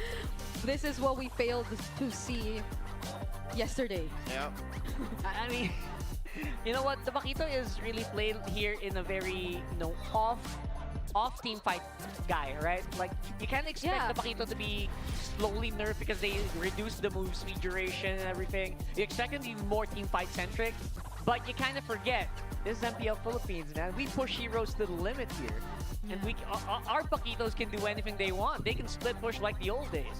Yeah, I think in the first few minutes at least, there was more of a threat of him joining the team fights and being just a legit damage EXP laner when it comes to that. But as time went by, he was elsewhere, always elsewhere. Which is rare. Yeah. That is rare. I can't tell you off the top of my head the best damage EXP laner now. Maybe Yuzhong kind of counts? Yeah. Benedetta? So, Bennett, you know what? Maybe this is a renaissance of damage XP laners. And it started with those two. And then now here comes Kurt, proving that Paquito is an essential part of that ecosystem. And just saying something because it's community sentiment. Don't quote me on this. It's community sentiment. Kirk is the literal chink in the armor. Right? That's what a lot of people say about Onic every time they play. I'm not saying it. People are saying it. I'm just reading comments. But you know what? Here comes Kirk proving him wrong. Here comes Kirk proving, hey, you know what? The team can depend on me when push comes to shove. Here's a different type of XP laner that he can actually pull off. I think that's another thing that we've been seeing online, especially after what happened last night. But here it's also just Onic as a whole team sticking to what we see really works for them and switching it up overall. I don't know where to really put my attention into for this entire game because I initially also just wanted to really focus on Severo, but now it seems like we have to put our eyes on other players as well after what they've been able to show here. It seems like after they just went online, everyone was just so aggressive instantly. You could see Kirk constantly chasing. I think no, honestly, now that you think of it, it was after that one failed attempt to kill Haji where everything began. Did he get fired up? Yeah, you see Brusco suddenly flickering in just to find those silent shots, and you could say the same for the other members of Onic. I think that's exactly what's going on in Falcon's head this whole time. But it's like, how do we get them? And then it just led on to just the comeback. More on this later, but for now, quick reminder that 7 years later, we are officially back where Filipino MLB dominance began. The MPL Philippines Season 17 playoffs are live and underway in the San Juan Arena. And we are running all the way to May 31st, so don't just watch history unfold, step right into it. Yeah, tickets are selling fast, by the way, so head on to ph-mpl.com/tickets and secure yours now, because once you here in the venue, man, where it all started, that 2019 SEA Games win, we just kept winning after that. 7 years later. Right. I remember where I was that night. Hey, the All-Star Event Series is officially live and the loot is yours for the taking. Gear up for the title treasure hunt and title gold rush to score everything from free skins to diamonds. Don't forget to grab your All-Star returning gift just by logging in or rally your squad for the Tide Clash 5v5 event. Now is the time to gather your friends and stack on those coins. Yeah, get those coins, log into your MLBB, and jump into the action. Don't miss out. So, this, as much as we sang the praises for Kirk and for Savero, is more an issue for Falcons. Let's not skirt the obvious. Bro.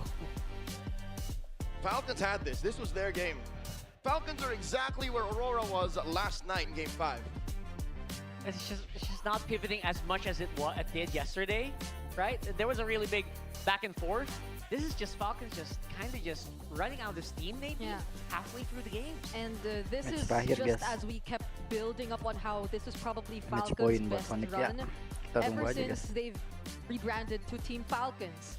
From Season 15 to Season 17, this is probably the best where they've been in, and they've also performed so well against Onic whenever they face off against each other in the regular season. Yep, on paper, starting in Season 15, they've always been 50-50. But this season, they finally got the best of Onic twice in the regular season.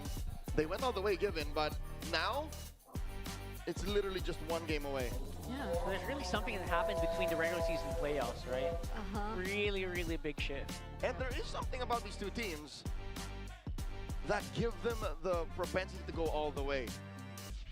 MSC 2024, Falcons lost Game 7. Gave over Malaysia's first major international win to SRG. In 2025, SRG did the same to Onic in a best-of-5 series. Wow. So, what are we saying here? Historically, what are we saying here? That they're gonna go all the way? I mean, that's what it looks like. And I think that what they're saying here is both of them also just want to reach MSC again and to make that comeback, to make that revenge arc. Yeah, to find that revenge, which I think we're all looking forward to see if ever who gets to be the representatives of their respective regions as well. And another trip down history, we see multiple second versus third seeds fight against each other in the upper bracket, but so far it's always been 50-50 if it's Onic being part of that matchup and them being in third seed. So it's a 2-2 record for them whenever they go up against the second seed. So you just really can't tell. Like, historically speaking, Onic being in this position isn't something entirely new to them. Nor are they exactly scared to be here. Yeah. Again, they've already suffered a loss against Liquid and got swept then. Now they're literally in the driver's seat. They're chill. They're in a Tesla driver's seat with their feet up, hands up, saying, yep, no, this just one more, we're cruising through. Falcons have not figured out how to deal with this. Oh, it's gonna be rough, right? Falcons, I haven't seen Falcons like this in a long time. After that 3 a.m. study session. What did they do?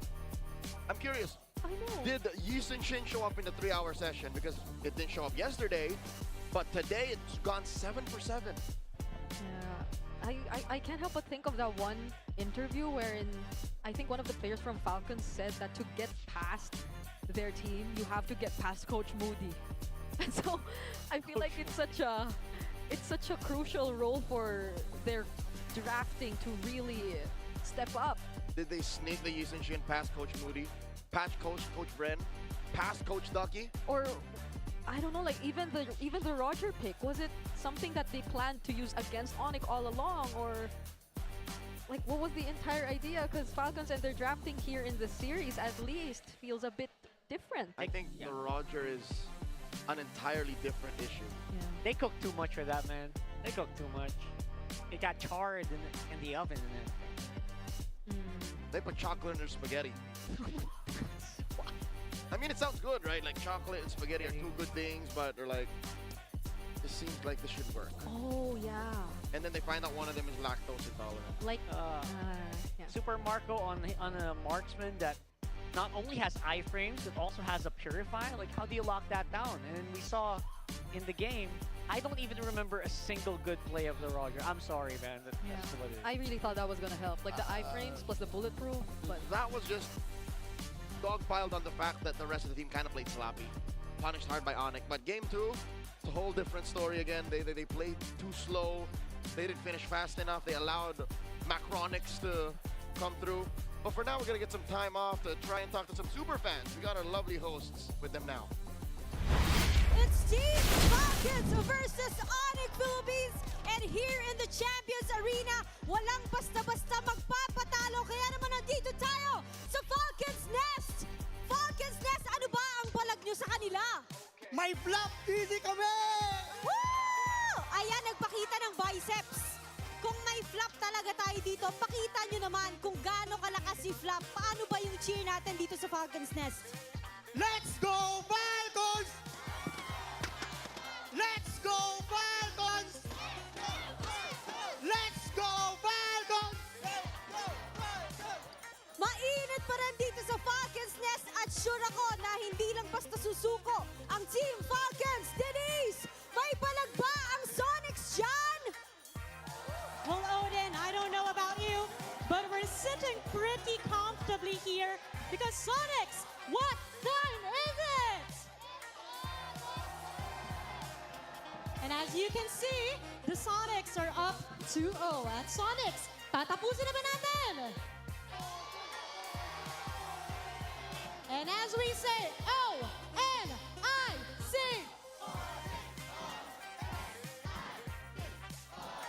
Well, the vibes are just immaculate here.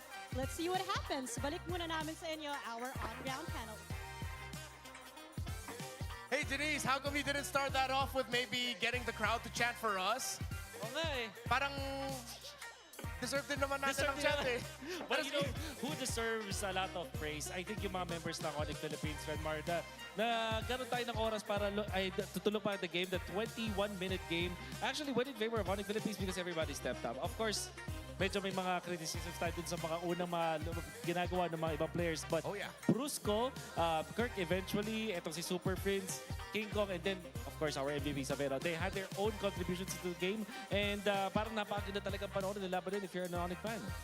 There's already a precedence to the combination that Onic brought up with. Earlier in the season, they got a Marcelo and Yi Sun-shin together. It was a little bit more dominant.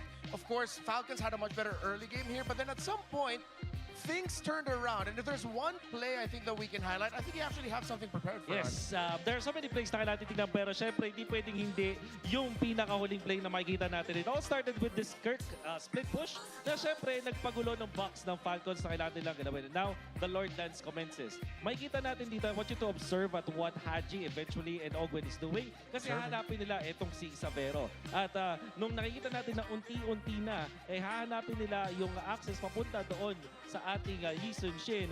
And then, what Onic Philippines will do is interesting dahil magsisplit sila. You can see si Super Prince ang tutulong dito kay Savero habang si Savero ay maghihintay ng kanyang item end. Abangan dito yung quick item later on para kay Savero as we are going to play it. King Kong as well as Brusco, they made sure na sila ay maliligtas sa kanilang sarili and that this immortality play, makikita naman natin din ang tulungan at communications coming out from Onic. So I want to pause it a little bit. Knowing na si Haji, meron pa siyang isang bagsak na pwedeng gawin. But Brusco as well as Super Prince and then King Kong, literal na lahat sila. Protektahan natin itong si Savero para iligtas ang kanilang teammate, ang kanilang carry this game. At yun na nga yung mangyayari. After this immortality quick buy, makikita naman natin si Kirk at si Brusco na magko-combo. At isa sa mga interesting dito is merong flicker etong si Super Marco, merong flicker si Kirk, pero ang naunang mag-flicker is Brusco. This actually allowed Onic na mag-juggle no kanilang mga crowd control para hindi makareact si Super Marco at mapatomba na nga. After this, it was just Onic Philippines cleaning up shop. So, tignan nyo yung play na yon. Literal na lahat ng members ng Onic Philippines may ambag, may ginawang matindi at yun yung dahilan kung bakit sila nanalo sa Falcons. Historically, so far in season 17, I mean, Falcons have done a really great job of taking care of their map, but there was something pointed out by our panelists where Kirk was the one left to clear out the minion waves in the far lanes, and then Falcons would just seemingly forget about it. I feel like I'm sort of getting reminded about an old form of then AP Bren. You remember what they were like in season 11? They were such a strong team, and then they came out with forcing Florins, and most importantly, forcing fights. I feel like there were some moments, especially I think it was Lord 2, where Falcons forced the fight in the purple buff after they got the Lord, still desperately trying to reach after Severo, and then they got punished. Seems like they forgot about the big Mountain Chakra stun from the Yisun Shin, and of course, late golden hours by Brusco that mess up tempos. And to supplement what you just said, Renmar, feeling ko pwede mo siyang tignan dun sa whole game na yun na parang may mga times na nakakuha ng maliliit na pickups ang Onic from the river. Meron dun sa kaliwang side ng river, there's one on the right side of the river where nakuha nila yung kill kay Flap, tapos merong kill kay Brusco. At in-attempt nila yung kill kay Super Marco pero nakapigla Super Marco. But that gave them control dun sa river. So, I think siguro kaya mo naisip na parang yung map control ay nawala doon sa side ng Falcons.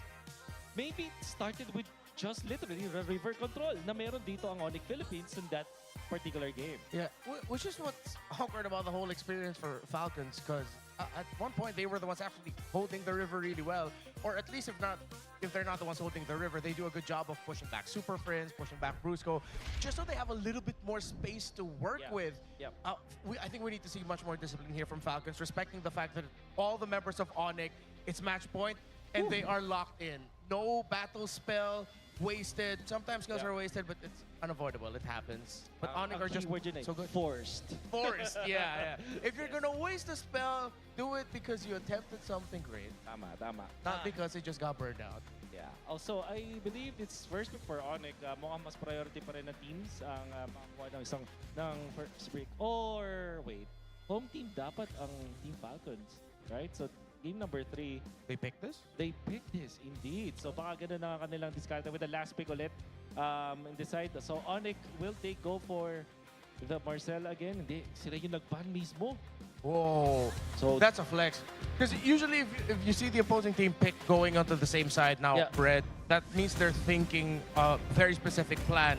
Onic blocks that because now Falcons are forced to change their plan with the Marcel getting taken away by Onic. All right, so with the Phobius as the last ban, would you go Harley na dito para sa Onic? Kasi wala na yung Marcel, so that would not be a problem for you. The Vanity was also taken out. Means they're more of a Baksha team now. Of course. They are more of a Baksha team. Throughout the season, King Kong has been stellar with this hero. The rotations are going to be sharp, and this allows Onic to now build up a lineup that ends the game really quickly. You also have the Guinevere though para sa Falcon. So ito yung interesting. Nanalo naman ang Onic sa Baksha versus Guinevere just yesterday. Oh, it was the Baksha versus Fredrin. But there was that interaction na Baksha versus Guinevere. At ang Falcons ay more than happy to pick up that Guinevere now para sa kanila. And no, there we go. Claude first. Claude and Blue as their priority here for Falcons. All right, still I think a lot of respect towards Severo and how great the Claude pick has been. Yeah. The glue provides a lot of disruption, and it's a great flex pick. I think mid laner now for Onic would be warranted. Just get their Roman trio again, or if they can somehow find a flex pick. Yeah, Kalea nandyan. Siguro yung flex pick nila, I guess Hilda, yung pwede maging option doon. Yeah, but then they'd already show it that they have to pick up the Kalea as well. Yep. So I'm thinking Kalea Gord here para sa Onic. May chance Gord, na like the yeah.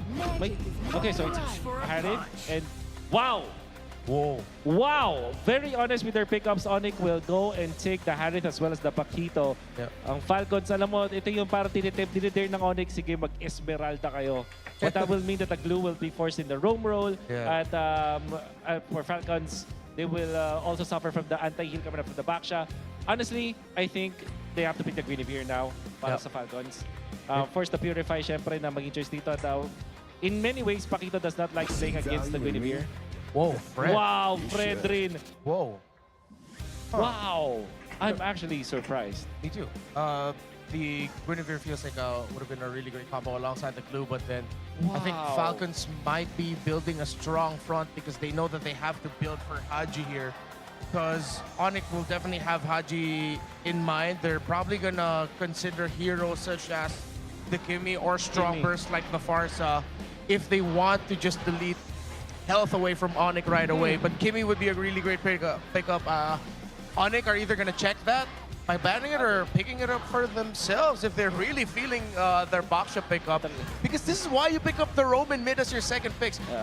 Onic really just want to lock in the win right now and they want to win the matchup in the center. Alam mo yung sobrang interesting dito kasi Baksha Harit ang Onic, which we normally criticize kasi magic-based yun. Although may true damage naman talaga isang Harit, it usually does not become successful. That's why they were first to get the Pakito para sila may physical damage from the side lanes.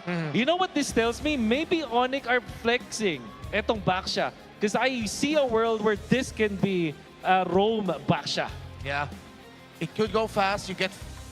You go fast through the EXP lane as well because of how fast you can clear. We saw how Kirk's been playing the Pakito. Fast clear, get out of lane, rinse and repeat.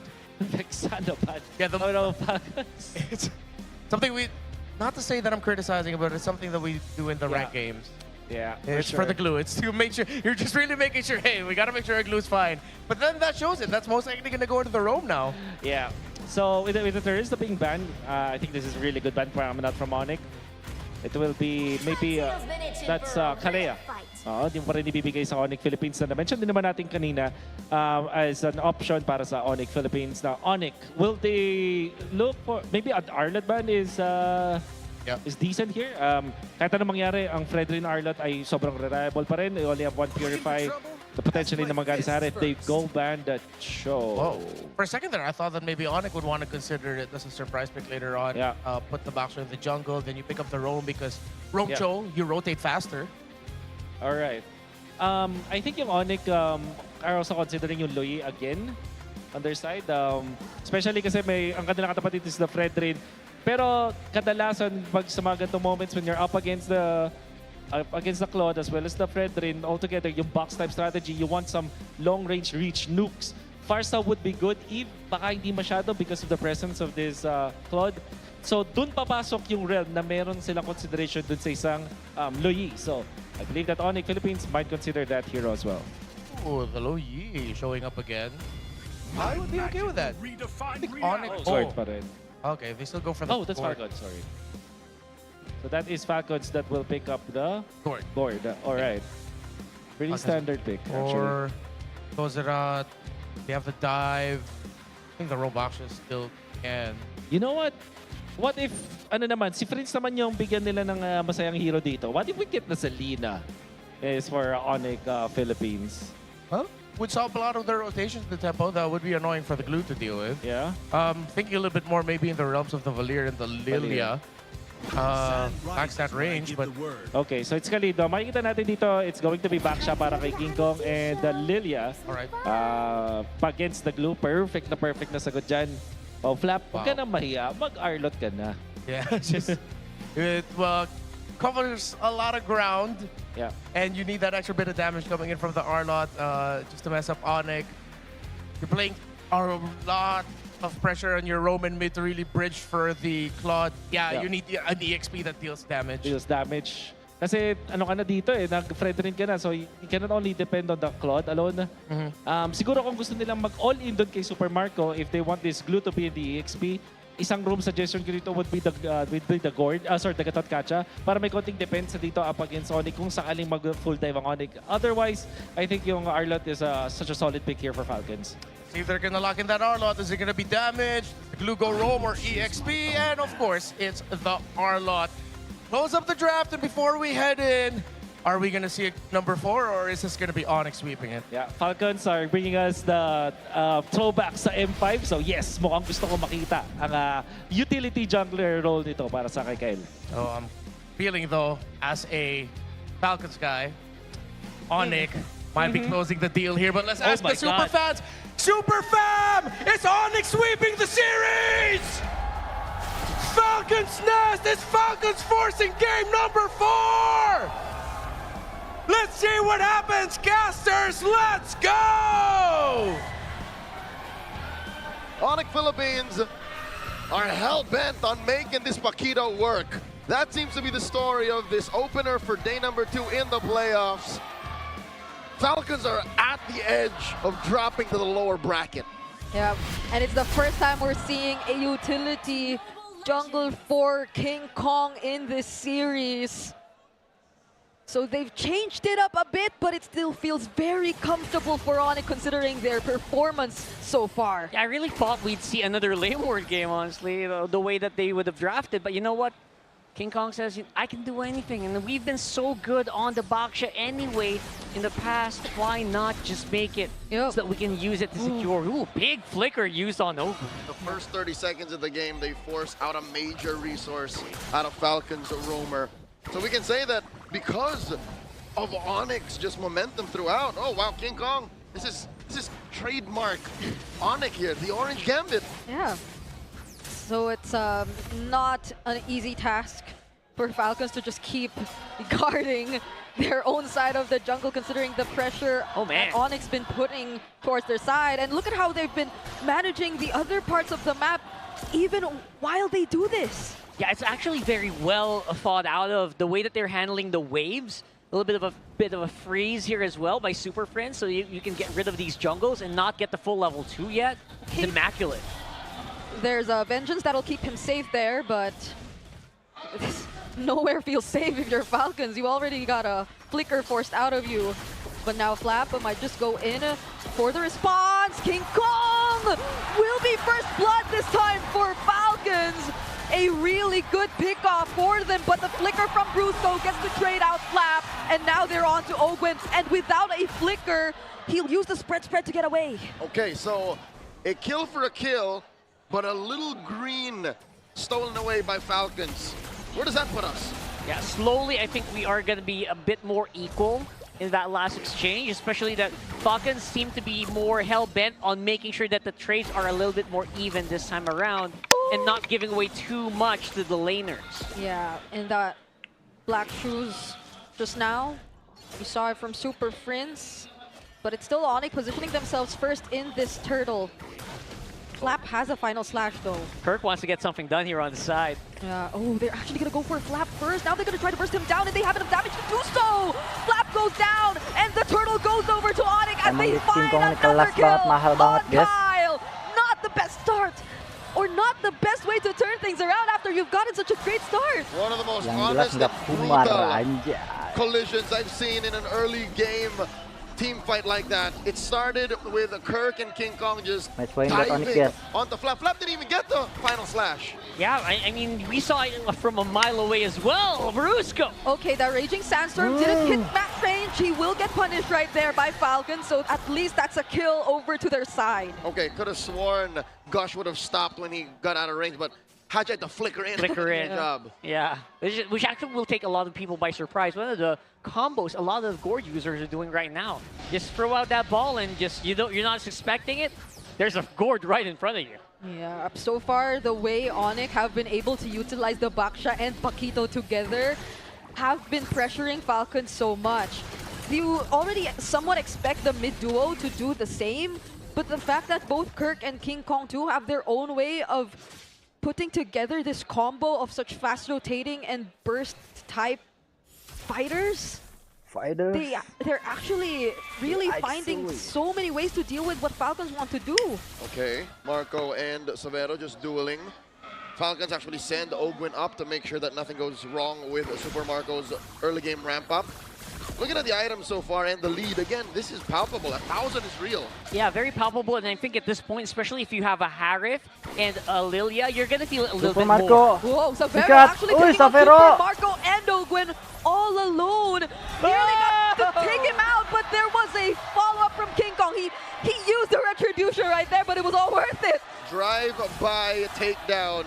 187 from King Kong. They're up almost 2,000 gold. Falcons are suffocating all across the map. Yeah, that was a little ring by, hey, is my delivery ready? Is my order ready yet? I'm going to just pick it up and go to the turtle. Whatever we felt for Falcons in game number 1 seems to hold true right now. That's a final stat from Flap, Appraiser's Wrath. But Kyle, he seems like such a squishy target for Onic. Now there goes the grab. They find King Kong, but that's King Kong. What can they do? Now now Kirk trying to find Flap. Flap's in trouble. Flap slowed down, but uses the vengeance for the Waduh, flicker. Cok. Still Satu hit, survives. satu hit. Nice. Barely. Di Another retry, coba guys. retribution kill by King Kong. And he might live. Aduh, Onic kena King Kong does ya, finish guys. the job here. Aman, aman, But aman, it's aman. all in vain. It's a consolation prize. Onic are happy with how deep they forced Falcon to go. I can't believe we've seen 2 retribution kills in a row. That's right, King Kong is really utilizing the shield unity to get into position, just to get some of that damage in. And honestly, that could have been a kill already. That could have been reserved for this turtle. But right now, because King Kong's not here, it's going to be a Falcon's turtle. A little bit of a consolation prize, but honestly, it's not much. Yeah, multiple times he just went for that drive-by. And that's a turret over to Onic. Again, it's only been 5 minutes, but you could feel their presence all across the map. This is sheer example of Onyx micro just outweighing Falcon's propensity for macro late game. Yeah, final slash. Kirk will be safe. And look at them again, trying to go for Flap TZ down bottom. Factor Shield Unity gonna be used on him. He doesn't have the final slash and they know it. They're gonna go for the kill. There goes the Mystic Gun. Cusco isn't really able to cancel it out, but he still puts up an effort. Haji already very low. Now it's Ogwen all alone, isolated, up against 4. Does seem tanky enough. There goes the energy eruption. And they're taking so long just to find that kill. Fortunately, Falcons are able to withstand it, and they find one. And that's going to be Brusco. Yeah, Ogwen has been an absolute punching bag here, but you know what? He's actually the one who stays alive. But while all of that is happening, while Onic, or while Falcon's trying to answer back, he already took the mid turret. That's huge. At best, what Falcons are doing are delaying Onyx's payoff. But I'm still looking for a proactive move out of Falcons. Yes, Ogwen has been rope-a-doping, running circles around Onic, but that's basically having really good cardio in an MMA match. Doesn't really help. I have all of the gas in me, but I can't knock you out. It's just gonna take a while. You have great stamina, you don't really pack a punch. Where is the punch gonna come from? I don't think Marco's gonna be ready anytime soon. At least they're just able to really buy some time. But hopefully, while they do, they find things elsewhere.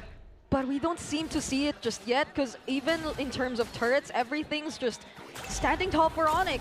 They're not even able to deal damage to any of these tier 1 turrets for Onic. Yeah, but I kind of get it, right? Because Flap's just a non-factor in these fights. I mean, I think Onic has cracked the code. Wait. Now they're gonna burst Kirk. That's Aduh, one massive Kirk pickoff, kena, but then the Raging Sandstorm from Brusco as a response to no follow-up damage, however, because Savero gets isolated by Ogwen, who yet again is doing so much for the Sonics right now, or the Falcons rather, but now Kyle Aduh, is pushed Brusco-nya back. kena, Cok. He is nowhere within Nice, King Kong. retribution range, and it's Onic who secured this objective yet again. 2 kills for the final turtle, still definitely momentum going over to Onic. But a little bit of room on the map to breathe since 2 members are missing. Falcon's gonna make some leeway. That's a 3v5. That would be a big bonus if Falcons takes it. But you know what? The clear from Alilia and Savero close by just makes it so that Falcons just cannot break it. Whoa, King Kong actually went for Super Marco right there. Kirk won't be able to catch up though. There goes the Mystic Gush. Doesn't have the shield unity to run away, but he'll be fine. That was a long walk for a small glass of water and they're being thrown by Falcons. Not sure that's how that saying goes, but I get it though. but Yeah, you get it, right? I get it. They threw everything here, and King Kong is just the perfect tool to absorb all that. It's a mile in my shoes for a lick of the lollipop. I didn't even get the whole candy. It's just like a left, and then we're back to regular programming. Still not a single tier 1 taken down. Thank you for the backup. Leo's usually the good ones with the metaphor. Yeah. And it seems like Made sense. something they could afford. Onic didn't really lose anything, exactly as you mentioned. They still have map control. They still have all their turrets. And back to regular programming for them is the exact same spot where we see Falcons just being very hesitant to at least start things up. So where indeed is that proactivity that we're so used to seeing from Team Falcon? Again, I kind of understand it because Flap's a little bit more vulnerable here since he got focused on so many times in the past few minutes. So maybe more hesitation because if Flap makes a bad move, that's -1 and they lose. Right? So there's no more engage. I hate to say it, but he's literally just a final slash machine. That's it. Yeah. If some way, somehow he can let that off before dying, that's the best thing he's been doing for the past 10 minutes. And the final slash machine finds one, but a flicker will actually save Kirk there.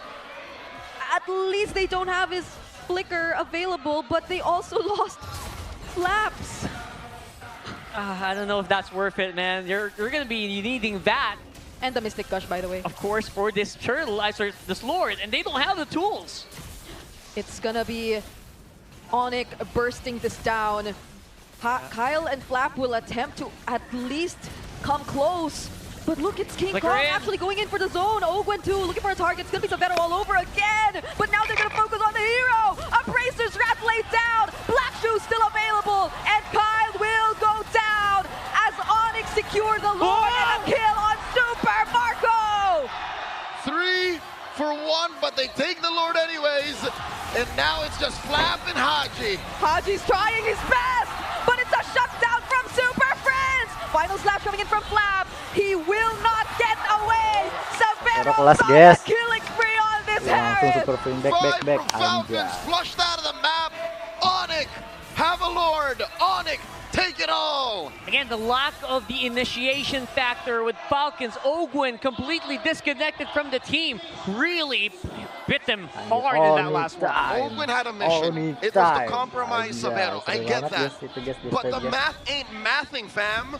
You want to attack Savero. It's clearly how Onic has been winning all this time in Season 17, but did you see how much they put into Kirk and how Kirk still till the final moment survived? Again, it's more on the Kirk and the King Kong connection that we see working so far in the team fights, because Savero was just more so assigned to take care of the Lord. Is that a new KK?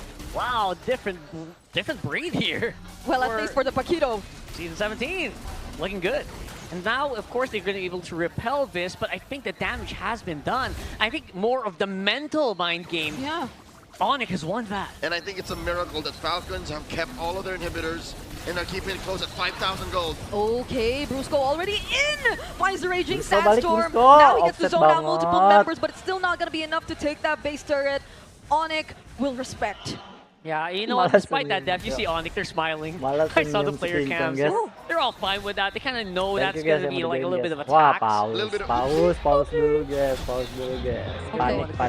panik. This gives us time to digest exactly what's going on. It's understandable as to why the green half of the San Juan Arena is a little sullen. Because again, it's hard to hope, it's hard to smile when your team is down 5,000 gold. Has pushed what? Did they get one turret? Penonton PH lucu-lucu, Cok. Lihat, Cok. Anjir yang sebelah sana, lihat, Cok. Circle-nya. Circle lucu-lucu itu, guys. Nih, kameranya nih. Kamera tuh bukannya ke sana, malah ke dalam, guys. Ke ujung lah.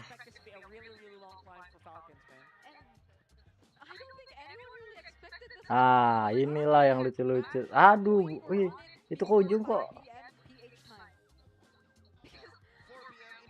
Lah, ini apa, guys?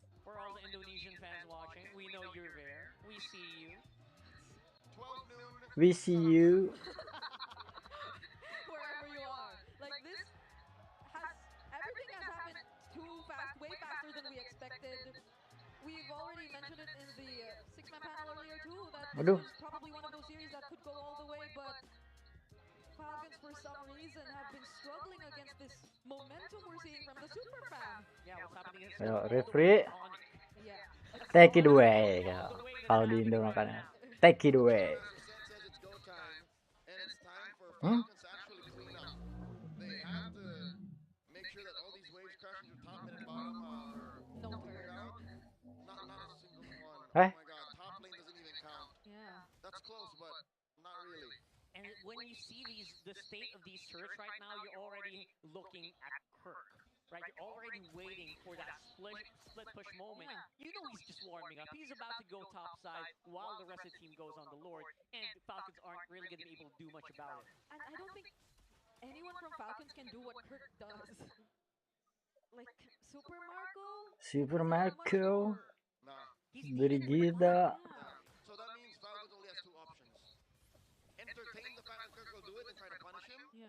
Give the Lord over to Onic. Or let Kirk do that, suffer the consequences, contest for the Lord, knowing it's a 4v5. And the timing of that is very difficult. It's going to be very tight if they try to contest. Yeah.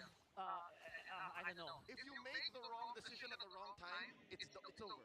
Yeah, it's pretty much over. So Falcons really need to make a call right now. They see where King Kong and Brusco are. They also probably have an idea of where Kirk is gonna go. It's a far lane push first. But okay, King Kong seems to have something different. Tasty in flap. mind. Oh, he dodges the stun from the Dauntless Strike. Now it's gonna be Flap that they're going to try and target. Vengeance already used. Sabero finally committing the Salmon Force. They get out of range, and now Falcons might try to look for an opening. Okay, did Onic flub the engage? Is this a window of opportunity for Falcons? They're chasing Brusco out, and they still did not get the push on top. Yeah, the only thing they got there was the flicker. Other than that, it's pretty much a very healthy Falcons. They also risk dying there. But it's still a flicker. And they lost nothing apart from the Tortoise Plasan. Yo, they're blitzing. Okay. Where's King Kong? King Where's Kong? King Kong? Oh, he finds a target. Not within range. Oh, but Super it's Friends. Who finds the last hit on this Anjir. objective? Black Shoes finally committed as well. Flap in the dangerous spot uses the final slap, Panik but he dyan, gets slowed guys. down. And Kirk might just be there to finish the job. Taking him down. Ogwen looking like the next target. Does find the grab, but will it be enough? Kyle trying to provide some help, but it seems it's just gonna convert into 2 pickups for the side of Falcons. Nice banget. And Ogwen, try as he may, will not finish off Savero. The heartbreak in San Juan Arena, that could have been Falcons' first Lord. Yeah, I can see it from the green side, man. Everyone's just flabbergasted. How could this happen? Yeah, because they were already able to hold down King Kong. But why is it so that Super Prince... Hold up, did Kyle not retry? No, that's a funny thing. King Kong was not in range, but it didn't matter. Super Prince got it, and Kyle was walking away while that was happening. Oh, something we definitely have to revisit later on if that is indeed going to be the game-winning push. Kirk forcing out the flicker from Haji, also nearly bursting him down. Falcons still have a Lord to take care of, but Onic seem to be taking it slow. Falcons are clearing out well. Look at Kirk. Yep. Kyle's already really low right now. That's the Salmon Force already used for Sabero. Final slash gets caught, but he's just able to dash out to safety. Flap is nowhere to be found. No final slash is available for Falcons. What could be the turnaround play? Not even the Mystic Gush might suffice. They even touch the Embracer's Wrath, and Super Prince finds Kyle. This just seems like Onic slowly crawling towards victory, and that is what they will secure. This is the Super Fam walking their way towards the upper bracket finals. Onic Philippines have clipped Falcons' wings, sending them to the lower bracket. Not a Tanpa single soul kemenangan could have coba told you this was Falcon, gonna guys. happen. Not like this. Not in a sweep. From an Onic that was fighting back from really big deficits in day number 1. They look like they're out to play. They're out for blood here, sweeping the 2nd seed of the regular season.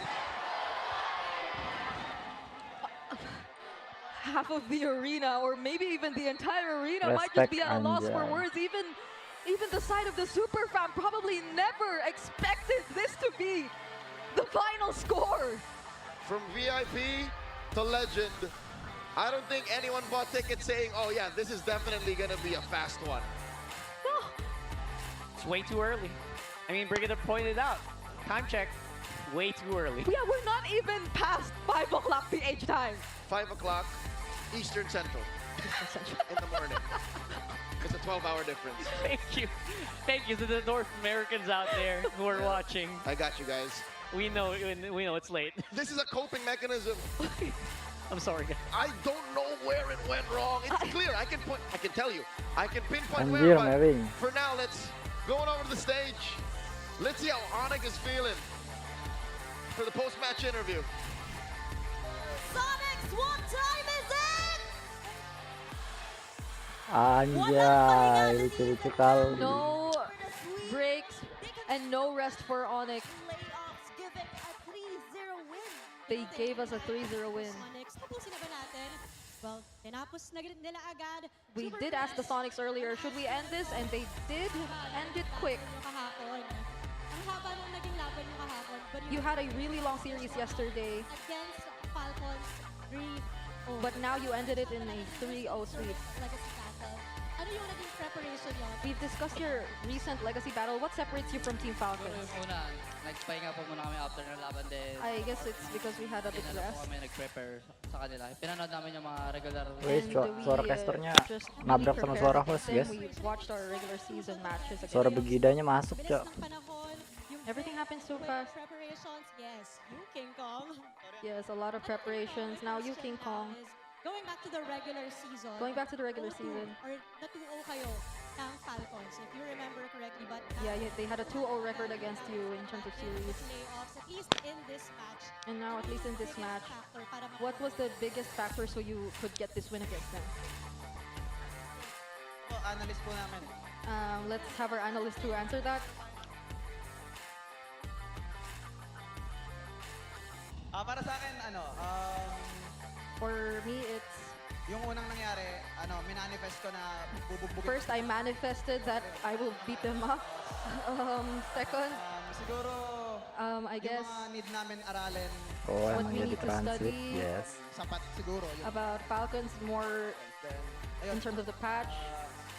Eng manifestation. And Eng manifestations as well. And manifestation and story continues, even in the side of Falcons and Onic. And speaking of better performance, Denise Kirk, grabe yung in-improve ng You've improved so much regular season from the regular season playoffs. Kapag and coming into the playoffs. Kirk ng regular If we ask you what's the difference of the regular season Kirk and the playoffs Kirk, what did you say? Mas kalmado ako ngayon. I think I'm much calmer now and Tsaka nung last playoff. compared to the regular season and last playoffs. the calm and the pressure. Speaking of calm, the calm and the pressure. You're going to face either TLPH or Smart Omega. If you get a chance to choose, who would you pick? TLPH or Omega? Liquid. Oh, okay, Liquid. Instant answer, very quick. They want to face Liquid. At inaabangan ng lahat yan. And of course, abangan din natin. Everyone's looking forward to that, but also let's Brusco, I wanna ask, what's look your forward message to Brusco's sa fans? message Gusto na agad makalaban to the fans. TLPH, ano pang dapat namin abangan sa inyo? What else should we look out for Onic in the upcoming match? Message ko sa Tsaka anong dapat namin abangan sa inyo? Ang message ko sa fans namin, My message to the fans is thank you for supporting us. Thank you so much, and yung abangan niyo bukas, And ibigyan namin kayo ng magandang laban. we will give you a good fight tomorrow. Give it up for Onic Philippines! You may now bow. And you may now take your walk of victory. Performance yung pinakita ng Onic, Denise. Coming from a 5-game yesterday. Now they delivered us sweeps. I can't wait. Ano nga ba ang dapat nating makita bukas sa third day ng playoffs? Grabe yung bilis Sepi amat bang, iya bang, sepi bang. Iya sepi bang. Bantu share dong bang, bantu subscribe, bantu follow ya. Biar rame. It seems like the whole manifestation shtick has caught on. It's not just Omega anymore. Everyone's doing it. Nets has had a different kind of impact this season. Not just to the teams, to the fans, to everyone in general. Okay. Yeah. All right, Super Prince. By the way, quick story time. Kyle did rescue. Oh. Super Prince. So it was just off of cooldown. It's just off. So literally just planted the right shadow energy and blew it up right when both retries came off. Yeah, I replayed it. It was so clutch. It was so far away as well, by the way. So the retries from King Kong might have gone elsewhere. That was Kayak gini suaranya. on Kyle that Super Prince just got the better of. Yeah, because he was stunned. There were 2 members of Falcons blocking his way. So this is probably a huge percentage of why Super Prince got the MVP. I think this was the this was not the moment. Yeah, it was a bit more later. Yeah. This is, I think, the last one. It's gonna be the last one. But yeah, Severo has also been tearing it up, by the way, alongside Super Friends, I gotta say. You talk about Severo. Scary guy. I think it's true. We can't just chalk it up to theory anymore. Whatever tape Falcons watch, they have to check it's the right tape because this is a different Onic. Onic have unlocked a new playstyle. Using Severo as live bait. And that made their opponents blind to the fact that Super Friends is about to steal your Lord, that Kirk is punching you in the face, and that I can't even blame the draft because the draft is sound for both sides. It's just Onic used the macro against Falcons. It's weird to say, but the bait roll suits him so well. Because mechanically, I have seen countless times of teams just wanting to take him out, but failing to punish Severo. Look at me, I'm just a little Indonesian boy. Psych. I'm the best gold laner in the league. He also has the perfect hero to do that. If you're trying to bait out these grabs, put it on the Harriet. The Harriet continuously gains that shielding as long as you synchro Flcn in. No one's hitting you, you're just shielded all throughout. All he has to do is don't touch me, guys. Don't touch me. Yeah. This is almost comfortable. Yeah, and was he on a Purify even for this game? Yeah, he was on Purify. Yeah. So he didn't actually suffer too much, and it wasn't even completely threatened. The final slashes, where were those? Yeah, I missed those in this game. I think they've done such a great job through the early King Kong Kirk movements to shut down Flap. This is where I guess the KDA slightly matters, because finding kills on Flap 7 times in this game and making sure it happens every single time before an actual team fight breaks out has influenced the outcome of this entire game. It makes sense though. It's these two that have been very vocal season 17. Yes, King Kong, yes, Kirk. What's your prediction for this season going into for the Super Family? Both will say in different words, but you know, the truth rings true. We want to win without Kelra. Yeah, I mean, again, a lot of people are saying it feels like Kelra never left, right? Come on, it feels the same spirit is there. The carry factor is also kind of there, just not like quite off the roof. Might I say this? As a fallen Falcons fan, again, I am crying deep inside. But I'm impressed. I can't even say I'm sad because this might be better than Kelra. Whoa! He can't carry. No way. I'm not saying Severo better than Kelra. I'm saying this form of Onic is more dangerous. Yeah. Because, yes, you have the carry potential, but also, they can bait your arms like, look, beat him up, and then we kill you. Alright, I can get behind that because if you remember games with Kelra and Onic on it, alright, Kelra's gonna pop off. Yeah. But usually the rest of the team gets left behind. Not super far behind, it's just a little bit far behind. A little bit behind. It's an area that Kelra's a cut above. Yes, exactly. This, in here, they're so level that they're elevating. And you're not sure who exactly is gonna pop off in each game. Like, it can be anyone, it can be these two guys, it can be this one guy. It can be anyone from Onic. So am I capping when I say this might be better than Kelra? Kita lanjut lagi pas game lagi ya. I love that hot take, though. It is a hot take. You guys have to agree or disagree. Comment down below. Let's listen to the Infinix Liquid Cooling Beast Mode mic check. On behalf of Breakdown Rockhard, my name is Leo. We'll be back for the next best of 5. Stay with us.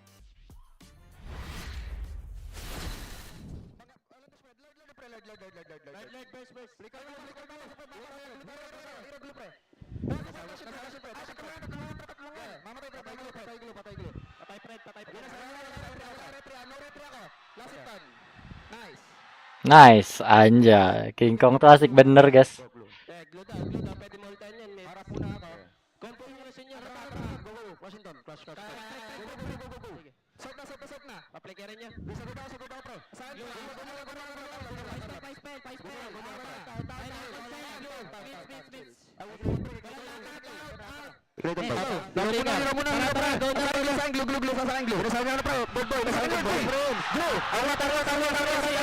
Ingat, Mitch. Mitch, mag-isa ka dyan, Mitch.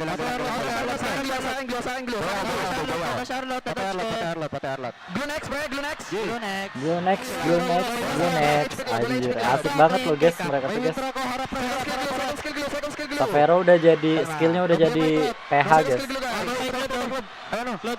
Patayin nyo. Nice!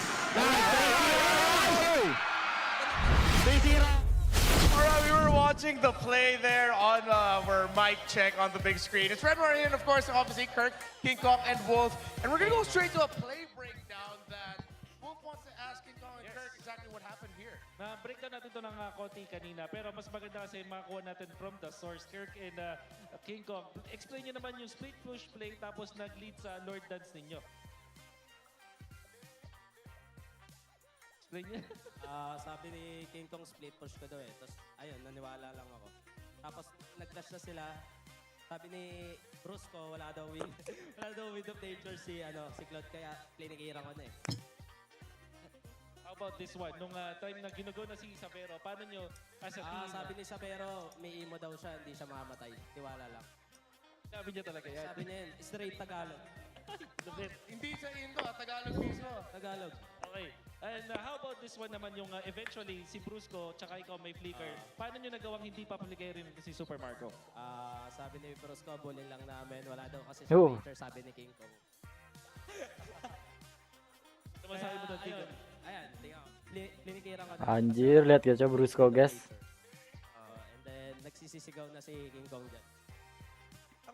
Emang asik banget, Cok. Brusco pakai ininya, guys. Pakai Marcelnya, guys. Jungle. Feeling mo ba nag-iiba yung approach mo sa chat calling or sa role mo in-game compared sa mga assassins mo? Pag assassin po, mas feeling ko mas makoms ako pag naka-assassin kasi kailangan kong i-connect sa tank tsaka mage ko yung mga gagawin ko kasi sila yung gagawa ng space para sa akin eh. Unlike pag ako yung naka-duty na jungle, parehas kaming gumagawa ng space para sa X tsaka sa gold. So parang mas quiet kapag tank jungle, utility jungle in a way. Yes po, opo. Is there anything else we wanted to bring up with the plays, Wolf? Yeah, siguro yung last na lang dito, sino ba ang typically nagde-decision sa inyo pag kailangan nang mag-split, slow push muna, pumwesto-pwesto, sino ba ang pinuno ng Onic Philippines?